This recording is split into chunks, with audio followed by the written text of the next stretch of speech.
அன்பு நேயர்களுக்கு இனிய வணக்கங்கள். சிவயாழினி தமிழ் ஆடியோ நாவல்ஸ் சேனலுக்கு உங்களை அன்புடன் வரவேற்கும் நான் உங்கள் RJ பிரீத்தி. இன்னைக்கு நாம கேட்க போறது சிவயாழினியின் மழை நின்ற பின்பும் மனம் நனையுதே. இந்த ஒளிச்சித்திரம் உங்களுக்கு பிடிச்சிருந்தா லைக் பண்ணுங்க, உங்க ஃப்ரெண்ட்ஸுக்கும் ஷேர் பண்ணுங்க, மறக்காம உங்க கருத்துக்களை பதிவு பண்ணுங்க. கீழே இருக்கிற பெல் ஐகானை தட்டி சிவயாழினி தமிழ் ஆடியோ நாவல்ஸ் சேனலுக்கு சப்ஸ்கிரைப் பண்ணுங்க. இப்ப நாம ஒளிச்சித்திரத்துக்குள்ள போலாமா? அத்தியாயம் 26. பட தயாரிப்பாளரே நேரடியாக வருணிற்கு ஃபோன் செய்யவும் யோசனையாக ஃபோனை எடுத்தான். ஹாய் யங் மேன், எப்படி இருக்க? நல்ல பிஸ்னஸ் பண்ணுற, விளம்பர கம்பெனி நடத்துகிற, சமீபத்தில் தயாரிப்பாளராக களம் இறங்கியிருக்க, வாழ்த்துக்கள் என்றார் அவர். தேங்க்யூ சார் என்றான் வருண். நீ ஹீரோவாக நம்ம படத்தில் அறிமுகம் ஆகிறதுல எனக்கு ரொம்ப சந்தோஷம். எப்போ இருந்து ஷூட்டிங் ஆரம்பிக்கலாம்? உனக்கு எந்த தேதி வசதியாக இருக்கோ அந்த தேதி இயக்குனர்கிட்ட சொல்லிடு. அவர் உன்னையும் உன் தொழிலையும் டிஸ்டர்ப் செய்ய மாட்டார் என்றார் அவர். மிகப்பெரிய பணக்காரர்களில் ஒருவரான அவர் எளிதில் யாரிடமும் ஃபோன் செய்து அவராக பேசவே மாட்டார். அவரே ஃபோன் செய்திருக்கிறார் என்றால் அவர் வருண் மேல் மிகவும் மதிப்பு வைத்திருக்கிறார் என்று அர்த்தம். அவரிடம் எதுவும் சொல்லாமல், சார், நான் அடுத்த வாரம் வந்துடுறேன், உங்களை நேரில் சந்திக்க முடியுமா? உங்ககிட்ட பேசணும் என்றான் வருண். ஓகே வருண், நீங்கள் மும்பை வந்ததும் எனக்கு ஃபோன் பண்ணுங்க என்று சொல்லி ஃபோனை வைத்திருந்தார். வருண், யாருடா ஃபோனில் என்று கேட்ட ராகுலிடம், த கிரேட் முகேஷ் சக்கரவர்த்தி என்றான் வருண். என்ன, நேரடியாக அவர் இந்த படத்தை பற்றி பேசினாரா? என்னடா இது, ப்ரொடக்ஷன் டீமில் பேசி முடிச்சுக்கலான்னு இருந்தோமே, இப்போ என்னடா பண்ணுறது என்றான் ராகுல் கவலையுடன். நேரில் சந்திக்கணும்னு கேட்டிருக்கேன், அவர்கிட்ட பேசி பார்க்கலாம் என்றான் வருண். என்னவோ உன்னை பெருசாக மாட்டிவிட்ட மாதிரி எனக்கு பயமாக இருக்குடா. சாரிடா என்றான் ராகுல். எதுவாக இருந்தாலும் பார்த்துக்கலாம், வா இப்போ உள்ளே போகலாம் என்று ராகுலை அழைத்து கொண்டு சென்றான் வருண். கணவனின் முகத்தில் சிரிப்பு மறைந்திருந்ததை பார்த்த வர்ஷினி என்ன என்பது போல கையை அசைத்தாள். அவன் ஒன்றுமில்லை என்று கஞ்சாடை செய்தான். பின்பு அவளின் அழகிய வதனத்தில் மனதில் லைக்கவும் மற்றதை மறந்து போனான். அன்று இரவு வர்ஷினி மடியில் படுத்துக்கொண்டு அவள் முகத்தையே பார்த்து கொண்டிருந்தான் வருண். என்ன வருண், ஏதாச்சும் என்கிட்ட சொல்லணுமா என்று கேட்டாள் வர்ஷினி. வர்ஷி, எதை நினச்சும் டென்ஷன் ஆகாமல் இருக்கணும். உனக்கு பிரசவ நாள் நெருங்கும் சமயம் நான் உன் கூட தான் இருப்பேன். நீ எதை பற்றியும் கவலைப்படாமல் சந்தோஷமாக இருக்கணும். தாத்தா பாட்டி உன்னை நல்லா பார்த்துப்பாங்க என்றான் வருண். என்ன சின்ன பிள்ளைக்கு சொல்கிற மாதிரி சொல்லிட்டு இருக்கீங்க, இதெல்லாம் எனக்கு தெரியாதா என்று சினுங்கினாள் வர்ஷினி. ஆமாம், மனசளவில் நீ இன்னும் சின்ன பிள்ளையாக தான் இருக்க, ஆனால் நேரில் பார்த்தா என்று அவள் கழுத்து வளைவில் முகத்தை புதைத்தான். அதன் பின் மெல்ல கிறங்கி அவளில் பசியாரத் தொடங்கிவிட்டான். மென்மையாக கையாண்டாலும் அவளை அவன் விடியும் வரை தூங்க விடவில்லை. அவள் இடையில் போதும் என்று சினுங்க, நான் மும்பைக்கு போனால் வர இன்னும் எத்தனை நாள் ஆகுமோ, என்னை நல்லா கவனிச்சு அனுப்பிடி என்றான் கிறக்கமாக. அதன்பின் அவளும் அவனை தடுக்கவில்லை. அவளை ஆங்காங்கே கடித்து தன் பசியை போக்கிக் கொண்டான். மறுநாள் மாமனார் வீட்டிலிருந்த ராகுல் கீதாவுடன் தாத்தா வீட்டிற்கு வந்திருந்தான். வருணை அழைத்தவன், நமக்கு அங்கே ஒரு மீட்டிங் திடீர்னு ஏற்பாடாயிருக்கு, நாம் உடனே கிளம்பணும். ஃப்ளைட் இருந்தால் இன்றைக்கே கிளம்புவோம், டிக்கெட் இருக்கான்னு பாரு என்றான் ராகுல்.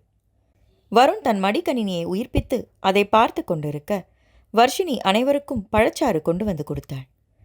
அவள் வெண்ணிற மேனியில் கழுத்து வளைவு கன்றி போய் உதடு வீங்கி தடித்து தெரியவும், என்ன வர்ஷி, நேத்து மழை ரொம்ப கனமாக பெஞ்சிருக்கு போலையே என்றாள் கீதா.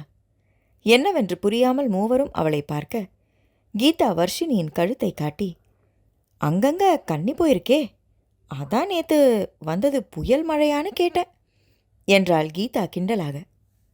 ஹேய், சும்மா இருடி என்று வர்ஷினி தவிக்கவும், வர்ஷி, நீ ஒன்றும் சங்கடப்படாத, உன் தோழியை நெருக்கத்தில் நின்று பார்த்தா உனக்கும் அவ பேய் மழையில் நனைஞ்சிருக்கிறது தெரியும் என்று சொல்லிவிட்டு உள்ளே சென்று விட்டான் வருண்.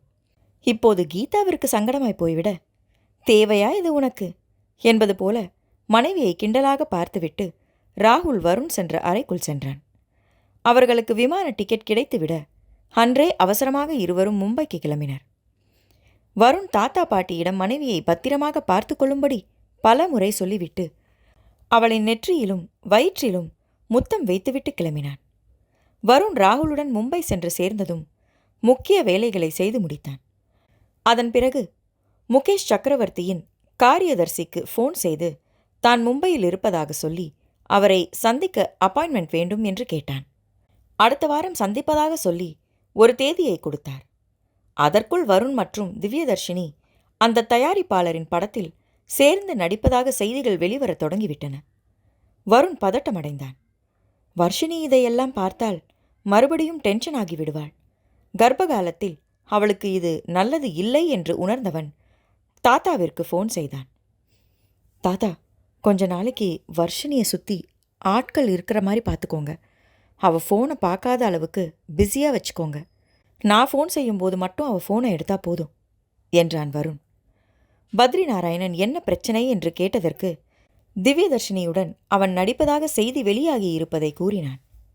இதையெல்லாம் சரி செஞ்சுட்டு அப்புறமா நான் உங்ககிட்ட சொல்கிறேன். அது வரைக்கும் அவளை பார்த்துக்கோங்க என்றான். அவரோ, சரிப்பா, நாங்கள் பார்த்துக்கிறோம் என்று ஃபோனை வைத்தார். முகேஷ் சக்கரவர்த்தி சந்திக்க வர சொல்லியிருந்த நாளும் வர வருண் ராகுலுடன் சென்றான். சொல்லுங்க வருண் சர்மா, எப்போ படப்பிடிப்பெல்லாம் ஆரம்பிக்கலாம் என்று அவர் நேரடியாகவே விஷயத்திற்கு வந்தார். அதை பற்றி தான் பேசலான்னு வந்தேன் சார். இந்த படத்தில் நடிக்க எனக்கு விருப்பம் இல்லை. என்னை தவறாக நினைக்காம இதில் இருந்து நான் நீக்கப்பட்டு விட்டதாக செய்தியை கொடுத்துருங்க சார் என்றான் வருண் தயங்கிக் கொண்டு. வாட் என்று முகேஷ் சக்கரவர்த்தி எழுந்தே விட்டார். உங்ககிட்ட எல்லாம் பேசி நீங்கள் டாக்குமெண்ட்டில் கையெழுத்து போட்ட பின்னாடி தானே நாங்கள் உறுதி செஞ்சோம். இப்போ வந்து வேண்டான்னு சொன்னா என்ன அர்த்தம் வருண் என்றார் முகேஷ் சக்கரவர்த்தி கோபமாக. நீங்கள் சொல்கிறது கரெக்டு தான் சார். என்னோட சூழ்நிலை இப்போ சரியில்லை என்றவன் தயங்கினான் அவரிடம் என்ன சொல்வதென்று. எனக்கு நம்புற மாதிரி ஒரே ஒரு காரணம் சொல்லுங்க வருண். ஏன் என் படத்துலேருந்து விலகணும்னு சொல்கிறீங்க? என்னோட பெரிய பட்ஜெட் படம்லாம் பண்ண எவ்வளோ பேர் காத்துக்கிட்டு இருக்காங்கன்னு தெரியுமா என்றார் அவர் கர்வமாக. அதான் அவ்வளோ பேர் காத்துக்கிட்டு இருக்காங்க இல்லையா சார்? ப்ளீஸ் சார், அவங்களுக்கு அந்த வாய்ப்பை கொடுங்களேன்.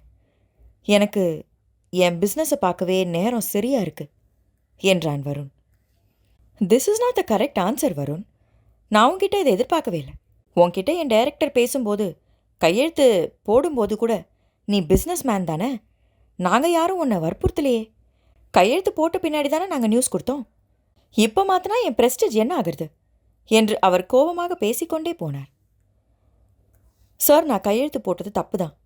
எந்த அட்வான்ஸும் வாங்கலை. இதுக்கு நஷ்ட ஈடாக பணம் ஏதாச்சும் கொடுக்கணுன்னா கூட சொல்லுங்க, நான் கொடுத்துட்றேன் என்றான் வருண் கோபத்தை அடக்கி கொண்டு. நீ கொடுக்குற பிச்சை காசுக்காக இங்கே யாரும் காத்துக்கிட்டு இல்லை என்றார் அவர் சூடாக. வருண் பொறுமையை இழந்து எழுந்து விட்டான். ஏதோ பேச போனவனை ராகுல் தடுத்து நிறுத்தினான். சார், ஒரு 5 மினிட்ஸ் காத்துருங்க, நாங்கள் இப்போ பேசிட்டு வந்துடுறோம் என்று சொல்லி ராகுல் வருணை அழைத்து கொண்டு சென்றான். வருண், அவரை பகச்சிக்க வேண்டாண்டா, ஒரே ஒரு படம் நடிச்சு கொடுத்துட்டா என்னடா என்றான் ராகுல் தனிவான குரலில். டே, என்னடா விளையாடுறியா?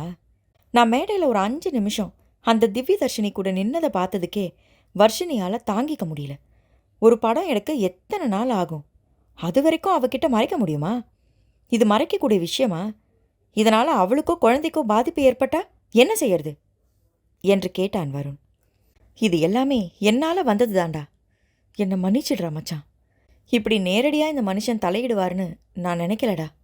நாம வேணும்னா வேற கதாநாயகியை மாற்ற சொல்லுவோமா என்றான் ராகுல். எனக்கு நடிக்கிறதுல முதல்ல ஆர்வமே இல்லையேடா. அவளுக்கு வந்த வாய்ப்பை நாம ஏன் தடுக்கணும்? நாங்கள் 2 பேரும் ட்ரெண்டிங் ஆனதுனால தானடா நடிக்க கூப்பிட்டாங்க. அவளை எப்படி வேணான்னு சொல்லுவாங்க என்றான் வருண் எரிச்சலை அடக்கியபடி. இருடா, நான் அவர்கிட்ட பேசி பார்க்குறேன் என்றான் ராகுல். போடா, என்னவோ செய்டா என்றான் வருண் விட்டேற்றியாக. இங்க பாரு, நீ எதுவும் பேசாத, நானே பேசிக்கிறேன் என்று ராகுல் வருணை வெளியே நிற்க சொல்லிவிட்டு உள்ளே சென்றான்.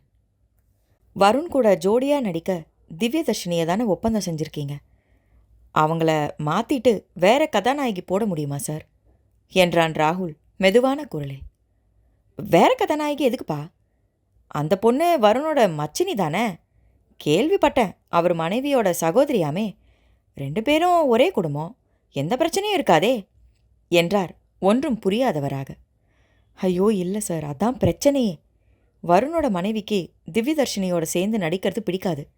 அவங்க நிறமாச கர்ப்பிணியாக இருக்காங்க. அவங்கள கஷ்டப்படுத்த வேண்டான்னு நினைக்கிறான் என்றான் ராகுல். என்னப்பா சொல்கிற? வருண் பொண்டாட்டிக்கு பயந்தவனா? அவன் பொண்டாட்டி சந்தேகப்படுவாள்னு நடிக்க மாட்டேங்கிறானா என்று பெரிய ஹாசியம் கேட்டது போல கடகடவென்று சிரித்தார். அவர் சிரிப்பு சத்தத்தில் உள்ளே வந்தான் வருண். என்ன வருண், உன் மனைவிக்கு பயந்துதான் நடிக்க மாட்டேங்கிறியா? த கிரேட் ஷர்மா குரூப் கம்பெனியோட முதலாளி இப்படி இருக்கலாமா?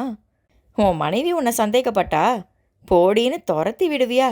அதுக்காக நல்ல வாய்ப்பை வேண்டான்னு சொல்றியே. அவ என்ன அவ்வளோ பெரிய ரதியா? போனா போயிட்டு போறா. நீ உன் மச்சினியை கரெக்ட் செய்ய வேண்டியது தானே.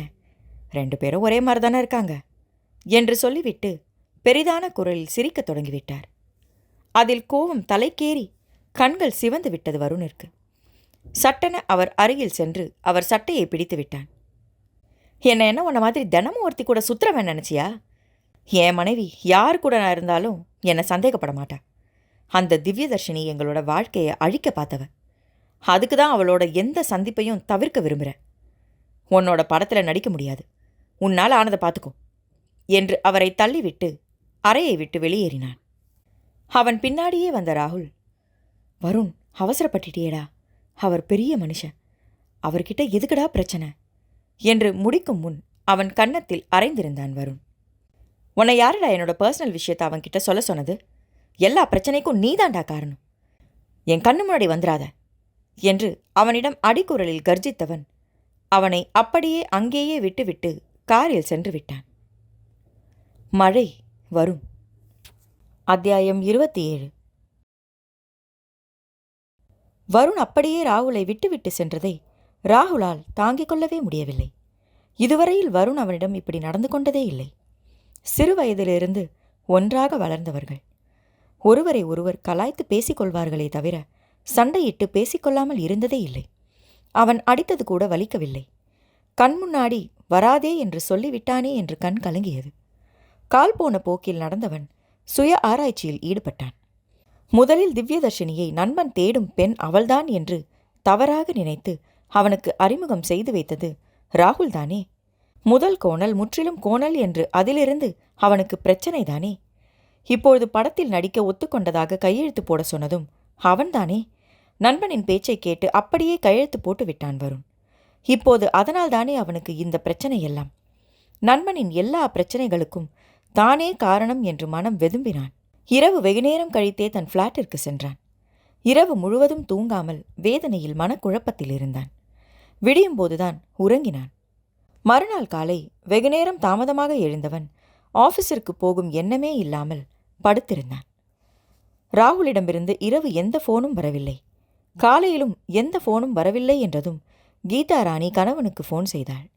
அது சார்ஜ் இல்லாமல் சுவிட்ச் ஆஃப் என்று வந்தது. ஆஃபீஸில் இருப்பான் என்று வருணிற்கு ஃபோன் செய்தாள் கீதா ராணி. வருணும் அப்போதுதான் ஆஃபீஸிற்கு வந்திருந்தான். ராகுல் எப்போதும் அவனுக்கு முன்னாடியே வந்து அனைத்தையும் பொறுப்பாக பார்த்து கொள்வான் என்பதால் அவன் தாமதமாக வந்தான். வந்ததும் கீதாவிடமிருந்து ஃபோன் என்றதும் புருவம் உயர்த்தினான். என்ன கீதா என்றான் வருண். வருண், ஏன் ராகுல் நேத்திலிருந்து என்கிட்ட பேசவே இல்லை, ஃபோன் பண்ணாலும் சுவிட்ச் ஆஃப்னே வந்துக்கிட்டு இருக்கு என்றாள் கீதா ராணி. அப்படியா? இரு, நான் என்னன்னு பார்க்குறேன். அவன் வேலையாக இருக்கான்னு நினைக்கிறேன். நான் பார்த்துட்டு அவனே உனக்கு ஃபோன் செய்ய சொல்கிறேன் என்று ஃபோனை வைத்தான்.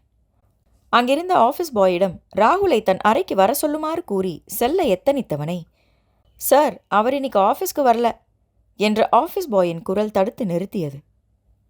என்ன ஆயிற்று இவனுக்கு என்று புருவம் உயர்த்தியவன் ராகுலின் எண்ணிற்கு அழைத்தான். அது அணைத்து வைக்கப்பட்டிருந்தது. எப்போதும் தகவல் சொல்லாமல் விடுப்பு எடுக்க மாட்டானே, உடம்புக்கு எதுவும் சரியில்லையோ என்று தோன்ற பதட்டத்துடன் நண்பனை பார்க்க கிளம்பினான் வருண். ராகுலின் வீட்டை அடைந்ததும் கதவை தட்ட அது தாழிடாமல் சாத்தி வைக்கப்பட்டிருந்ததால் சட்டென திறந்து கொண்டது. ஜன்னல்கள் எல்லாம் சாத்தியபடி இருந்ததால் அறை இன்னமும் இருட்டாகவே இருந்தது. ராகுல் படுக்கையில் தன் முழங்கையால் முகத்தை மூடியபடி படுத்திருந்தான். ராகுல் என்ற வருணின் குரல் கேட்டதும் சட்டென்று எழுந்து அமர்ந்தான். ஆனால் நண்பனின் முகத்தை நிமிர்ந்து கூட பார்க்காமல் குனிந்திருந்தான். என்ன ஆச்சுடா? உடம்புக்கு ஏதாவது முடியலையா? இன்னும் படுத்திருக்க?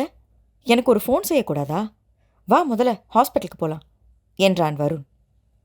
வேண்டாம் என்பது போல தலையை மட்டும் இடம் வலமாக ஆட்டினான் ராகுல். என்ன ஆச்சுடா? என் முகத்தை பார்த்து சொல்லு என்றான் வருண் அதட்டலான குரலில். நீதான் என் முகத்திலேயே முழிக்காதுன்னு சொல்லிட்டியே என்றான் ராகுல் வருத்தமான குரலில். என நான் சொன்னேனா என்று ஒரு கணம் திகைத்த வருணிற்கு அப்போதே முன்தினம் அவனிடம் கோவப்பட்டு அடித்து விட்டது ஞாபகத்துக்கு வந்தது. என்னடா ராகுல், நேற்று நடந்ததை இன்னுமா நினச்சிக்கிட்டு இருக்க? நான் ஏதோ கோவத்தில் அப்படி பேசிட்டேன்டா, சாரிடா. நான் என் மனசுலேருந்து அப்படி சொல்லலடா என்றான் நண்பனின் தோளை பற்றி. ராகுலிடம் மௌனம். என்ன வேணும்னா நீ அடிச்சிடுறா, இப்படி பேசாமல் இருக்காத என்றவன் ராகுலின் கையை எடுத்து தன்னையே அடித்து கொண்டான். ராகுல் வருணிடமிருந்து கையை உதறிக்கொண்டு அப்படியே நண்பனை கட்டி கொண்டான். அவனை தன்னிலிருந்து பிரித்த வருண், நான் உன்கிட்ட கோவப்படக்கூடாதரா? எனக்கு அந்த உரிமை இல்லையா? இதுக்காகவா நீ ஆஃபீஸ் வராம ஃபோனையும் அணைச்சி வச்சிருக்க என்றான் ஆதங்கமான குரலில். உன் மேலே எனக்கு கோவம் இல்லடா, என் மேலே தான் எனக்கு கோவம். என்னால் தானே உனக்கு எல்லாம் பிரச்சனையும். என்னை மன்னிச்சிடுறா என்றான் ராகுல். என்ன மச்சி இவ்வளோ ஃபார்மலாக பேசுகிற? நேற்று அந்த ஆள் மேலே இருந்த கடுப்பில் ஒன்றை அரைஞ்சிட்டேன். அவனுக்கு விழ வேண்டிய அடி நீ வாங்கிட்ட.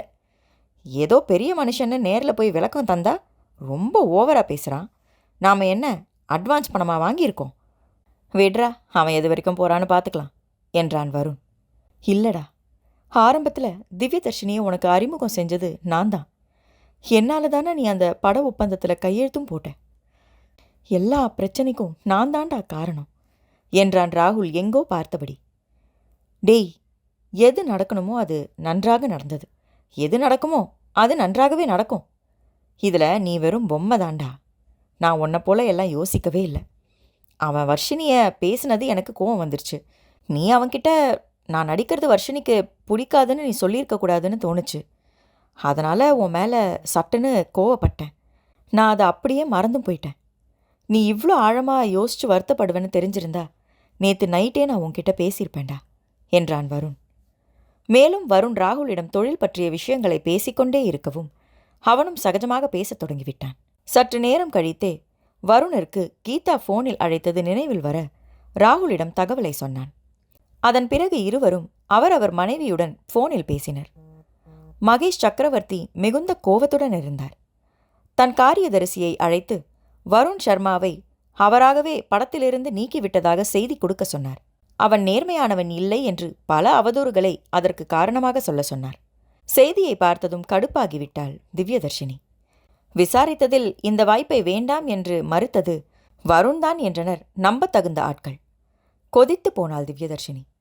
அடுத்த நாள் காலை நேராக திவ்யதர்ஷினி வருணின் ஆஃபீஸிற்கு சென்றாள். வருணும் ராகுலும் மும்மரமாக எதையோ பேசிக் கொண்டிருக்க தடால் என்று கதவை திறந்து கொண்டு வந்தாள் திவ்யதர்ஷினி. ஏய், உனக்கு கொஞ்சம் கூட மேனஸ் இல்லை என்றான் ராகுல். அது உங்க 2 பேருக்கும் இருக்கா முதல்ல என்று கத்தினாள் திவ்யதர்ஷினி. வருண் சுவாரஸ்யமாக தன் இருக்கையில் சாய்ந்து அமர்ந்தபடி, அப்படி என்ன எங்ககிட்ட மேனர்ஸ் இல்லாமல் போயிடுச்சு மிஸ் திவ்யதர்ஷினி என்று கேட்டான் மிடுக்காக. 2 பேரும் சேர்ந்து தானே வாக்குறுதி கொடுத்தீங்க. என் கூட படத்தில் நடிக்க சம்மதம்னு சொன்னதுனால தானே நான் பேட்டி கொடுக்கவே ஒத்துக்கிட்டேன். சொல்கிறது ஒன்று செய்யறது ஒன்றா? என்கிட்ட நடிக்கிறதுக்கு சம்மதம் சொல்லி கையெழுத்து போட்டு கொடுத்துட்டு இப்போ தயாரிப்பாளர்கிட்ட போய் படம் நடிக்க முடியாதுன்னு சொல்லிட்டு வந்திருக்கீங்க. ஏன் இப்படியெல்லாம் பொய் சொல்லி ஏமாத்துறீங்க என்று காட்டு கத்தலாக கத்தினாள் திவ்யதர்ஷினி. அவளை ஆழ்ந்து பார்த்தவன் தன் கண்களை சுருக்கியபடி காதை குடைந்தான். ஷபா, ஏன் இப்படி கத்துற? எதிரில் தானே இருக்கோம். மெதுவாக பேச, எங்களுக்கு காது நல்லாவே கேட்கும் என்றான் வருண் நக்கலாக. நம்ப வச்சு ஏமாத்திட்டு இப்போ நக்கலா பேசுறீங்களா என்றாள் திவ்யதர்ஷினி கடுப்புடன். எது, நாங்கள் நம்ப வச்சு ஏமாத்திட்டோமா? அப்போ நீங்க செஞ்சதுக்கு என்ன மேடம் பேரு என்றான் வருண் அதே நக்கல் துணியில். நடிக்கிறதா சொல்லி கையெழுத்து போடுவ, உனக்கு பதிலாக உன் தங்கச்சியை நடிக்க வைப்ப, மறுபடியும் நீயே நடிக்கிறேன்னு சொல்லி அவளை கடத்தி வச்சுப்ப. அன்னிக்கே உன்னை போலீஸில் பிடிச்சி கொடுக்காதது தான் இவ்வளோ பிரச்சனைக்கும் காரணம். அப்போ என்னவோ திருந்திட்ட மாதிரி மன்னிச்சிடுங்க வரும்னு சொல்லி நடிச்சிட்டு பேட்டி கொடுக்க என்கிட்டயே கண்டிஷன் போடுறியா? நான் நடித்து தான் பணம் சம்பாதிக்கணும்னு ஒன்றுமே இல்லை. அப்புறம் வர்ஷினியை சமாதானம் செய்யறதுக்கு தான் ஒத்துக்கிட்டேன்னு நினச்சியா என்று வருண் கேட்கவும், ராகுலும் பின்ன இல்லையா என்பது போல ஆச்சரியமாக நண்பனை பார்த்தான். நண்பனை ஒரு பார்வை பார்த்தவாறே, என் மனைவியை எப்படி சமாதானம் செய்யணும்னு எனக்கு தெரியும். ராகுல் சொன்னதுக்காகவோ இல்லை நீ பேட்டி கொடுக்கணுங்கிறதுக்காகவோ நான் அந்த படம் ஒப்பந்தத்தில் கையெழுத்து போடலை என்று மேலும் தொடர்ந்தான். நம்ப வச்சு ஏமாத்துறதுனா எப்படி இருக்கும்னு உனக்கு தெரிய வேணாம்? என் வர்ஷினிக்கிட்ட நம்புற மாதிரி பேசி நாகப்பட்டினம் வரைக்கும் கூட்டிக்கிட்டு போய் கர்ப்பமாக இருக்கான்னு தெரிஞ்சும் அவளை அடைச்சி வச்சிருக்கல்ல. ஒரு பெரிய படத்தில் கமிட் ஆகி ட்ராப் ஆனா உனக்கு அவ்வளோ சீக்கிரம் வாய்ப்பெல்லாம் வராது. இதை நானா தடுக்கல, உன் கெட்ட எண்ணத்தினால உனக்கு கிடைச்ச பரிசு. நீ போலாம் என்றான் வருண் ஏளனமான குரலில். திவ்யதர்ஷினி முறைத்து கொண்டே நின்றிருக்க, ராகுல் 2 நிமிஷம் அவளுக்கு நேரம் கொடுறா, போலன்னு வச்சுக்கோ, கழுத்தை பிடிச்சி வெளியில் தள்ளு என்று விட்டு தன் லேப்டாப்பில் வேலையை செய்ய தொடங்கினான் வருண். திவ்யதர்ஷினி கோவத்துடன் தன் காலை தரையில் உதைத்துவிட்டு விடுவிடு என்று வேகமாக வெளியேறினாள். அவள் சென்றதும், என்ன மச்சான், நீ அவகிட்ட சொன்னது உண்மையா என்றான் ராகுல் ஆச்சரியமாக. நான் தான் சொன்னேனே, எது நடந்ததோ அது நன்றாகவே நடந்தது, எது நடக்கிறதோ அது நன்றாகவே நடக்கிறது என்று நண்பனை பார்த்து கண்ணடித்தான் வருண். புரியலடா என்றான் ராகுல். மச்சான், நீ உன்னால தான் எனக்கு எல்லா பிரச்சனையும் நினச்ச, அதையே இப்படி மாற்றி யோசிய. நீ திவ்யதர்ஷினி அறிமுகம் செஞ்சதுனால தான் எனக்கு வர்ஷினி கிடச்சா. இந்த தர்ஷினி செஞ்ச தப்புக்கு அவள் பொண்ணுங்கிறதுனால தானே என்னால் அவளை தண்டிக்க முடியல.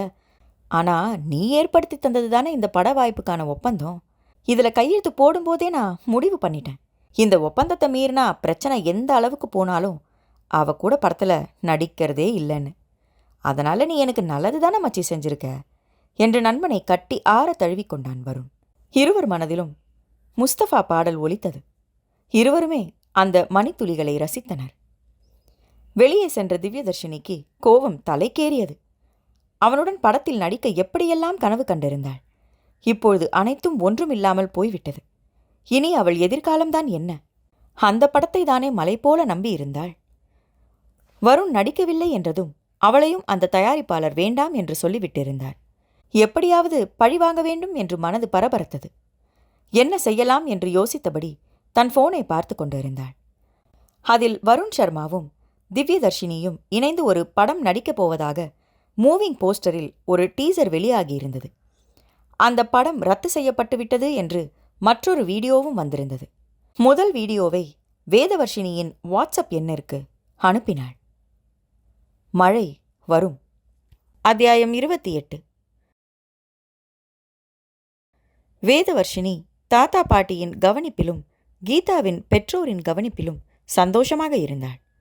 இப்பொழுது அனைவருக்கும் தன்னை பற்றியும் தன் குடும்பத்தை பற்றியும் தெரியும் என்பதால் தனது தாய்மாமா விஸ்வநாதனையும் 9ஆம் மாதம் வளைகாப்பு நிகழ்ச்சிக்கு அழைக்க வேண்டும் என்று சொல்லியிருந்தாள். அவளின் ஆசையை நிறைவேற்ற பத்ரி நாராயணன் ரங்கராஜனை அழைத்து கொண்டு திருவையாறு சென்றார். வர்ஷினி அவர்கள் வருவதாக விஸ்வநாதனுக்கு சொல்லியிருந்ததால் அவர் வந்திருந்தவர்களை மரியாதையுடன் வரவேற்றார். பத்ரி நாராயணனை பார்க்கும்போதே பெரிய மனிதர் தோற்றத்துடன் இருந்ததால் சாந்தாவும் எதுவும் பேசவில்லை. விஸ்வநாதனுக்கும் சாந்தாவிற்கும் பட்டு வேஷ்டி, பட்டுப்புடவை, பழங்கள், இனிப்பு என அனைத்தையும் முறைப்படி கொடுத்து வளைகாப்பு விழாவிற்கு அழைத்தனர். அவர்களும் கட்டாயம் வருவதாக கூறி வந்தவர்களை சாப்பிட வைத்து அனுப்பினர். முகேஷ் சக்கரவர்த்தி வருணின் தொழிலில் பல இடையூறுகளை ஏற்படுத்தினான். வாய்ப்பு கிடைக்கும் போதெல்லாம் அவனுக்கு பிரச்சனையை கொடுத்து வந்தார். வருண் அனைத்தையும் சமாளித்து தொழிலை கவனித்து வந்தான். நியூஸ் சேனல்கள் அவனிடம் வந்து, ஏன் படத்தில் நடிக்க முதல்ல ஒத்துக்கிட்டு அதுக்கப்புறமா வேண்டான்னு மறுத்துட்டீங்க என்று கேள்வி கேட்டு துளைத்தனர். நான் முதல்ல ஒத்துக்கிட்டேன் தான், அதுக்கப்புறம் என்னோட தொழிலையும் விளம்பர கம்பெனியும் கவனிச்சிக்கவே எனக்கு நேரம் பத்தலை. அதனால் பட ஷூட்டிங்க்கு என்னால் தேதி ஒதுக்க முடியல. தயாரிப்பாளர் முகேஷ் சக்கரவர்த்திக்கு இதனால் என் மேலே மன வருத்தம் ஏற்பட்டது. அதனால் இருவரும் பேசி படத்திலிருந்து விலகுவதுன்னு முடிவு பண்ணோம் என்று பேசி அந்த பிரச்சனைக்கு முற்றுப்புள்ளி வைத்தான். இப்படியே நாட்கள் செல்ல வருண் வேதவர்ஷினிக்கு நடக்கவிருந்த வளைகாப்பு விழாவிற்கு செல்ல ராகுலுடன் கிளம்பினான். அனைத்து சொந்தங்களும் வந்திருந்தனர். வளைகாப்பு விழாவை சிறப்பாக ஏற்பாடு செய்திருந்தார் ரங்கராஜன். தேங்க்ஸ் மாமா, நான் இல்லாத நேரத்தில் தனி ஆளாக இருந்து எல்லாத்தையும் நல்லாவே ஏற்பாடு பண்ணியிருக்கீங்க என்று அவரை கட்டி கொண்டான். வேதவர்ஷினி நிறைமாத கர்ப்பிணியாக தாய்மையின் பூரிப்பில் இருந்தாள். அவள் உடல் பூசினார் போல இருந்தாலும் மிகவும் அழகாக தெரிந்தாள். கணவனை ஆசையாக கட்டிக்கொண்டாள். பின்பு அங்கே வந்திருந்த விஸ்வநாதன் மற்றும் சாந்தாவையும் வருணிற்கு அறிமுகம் செய்து வைத்தாள். சாந்தாவோ, உன் சகோதரி திவ்யதர்ஷினியும் கூப்பிட்டுருக்கலாம் தானே, ஏன் அவளை கூப்பிடல என்றாள். இதற்கு என்ன பதில் சொல்வதென்று தெரியாமல் வர்ஷினி கணவனை பார்த்தாள். அவன் முகத்தில் எதையும் காட்டாமல் அமைதியாக நின்றிருந்தான். பத்ரி நாராயணனும் லக்ஷ்மி அம்மாளும் சாந்தா சொல்வதை ஆமோதித்தனர்.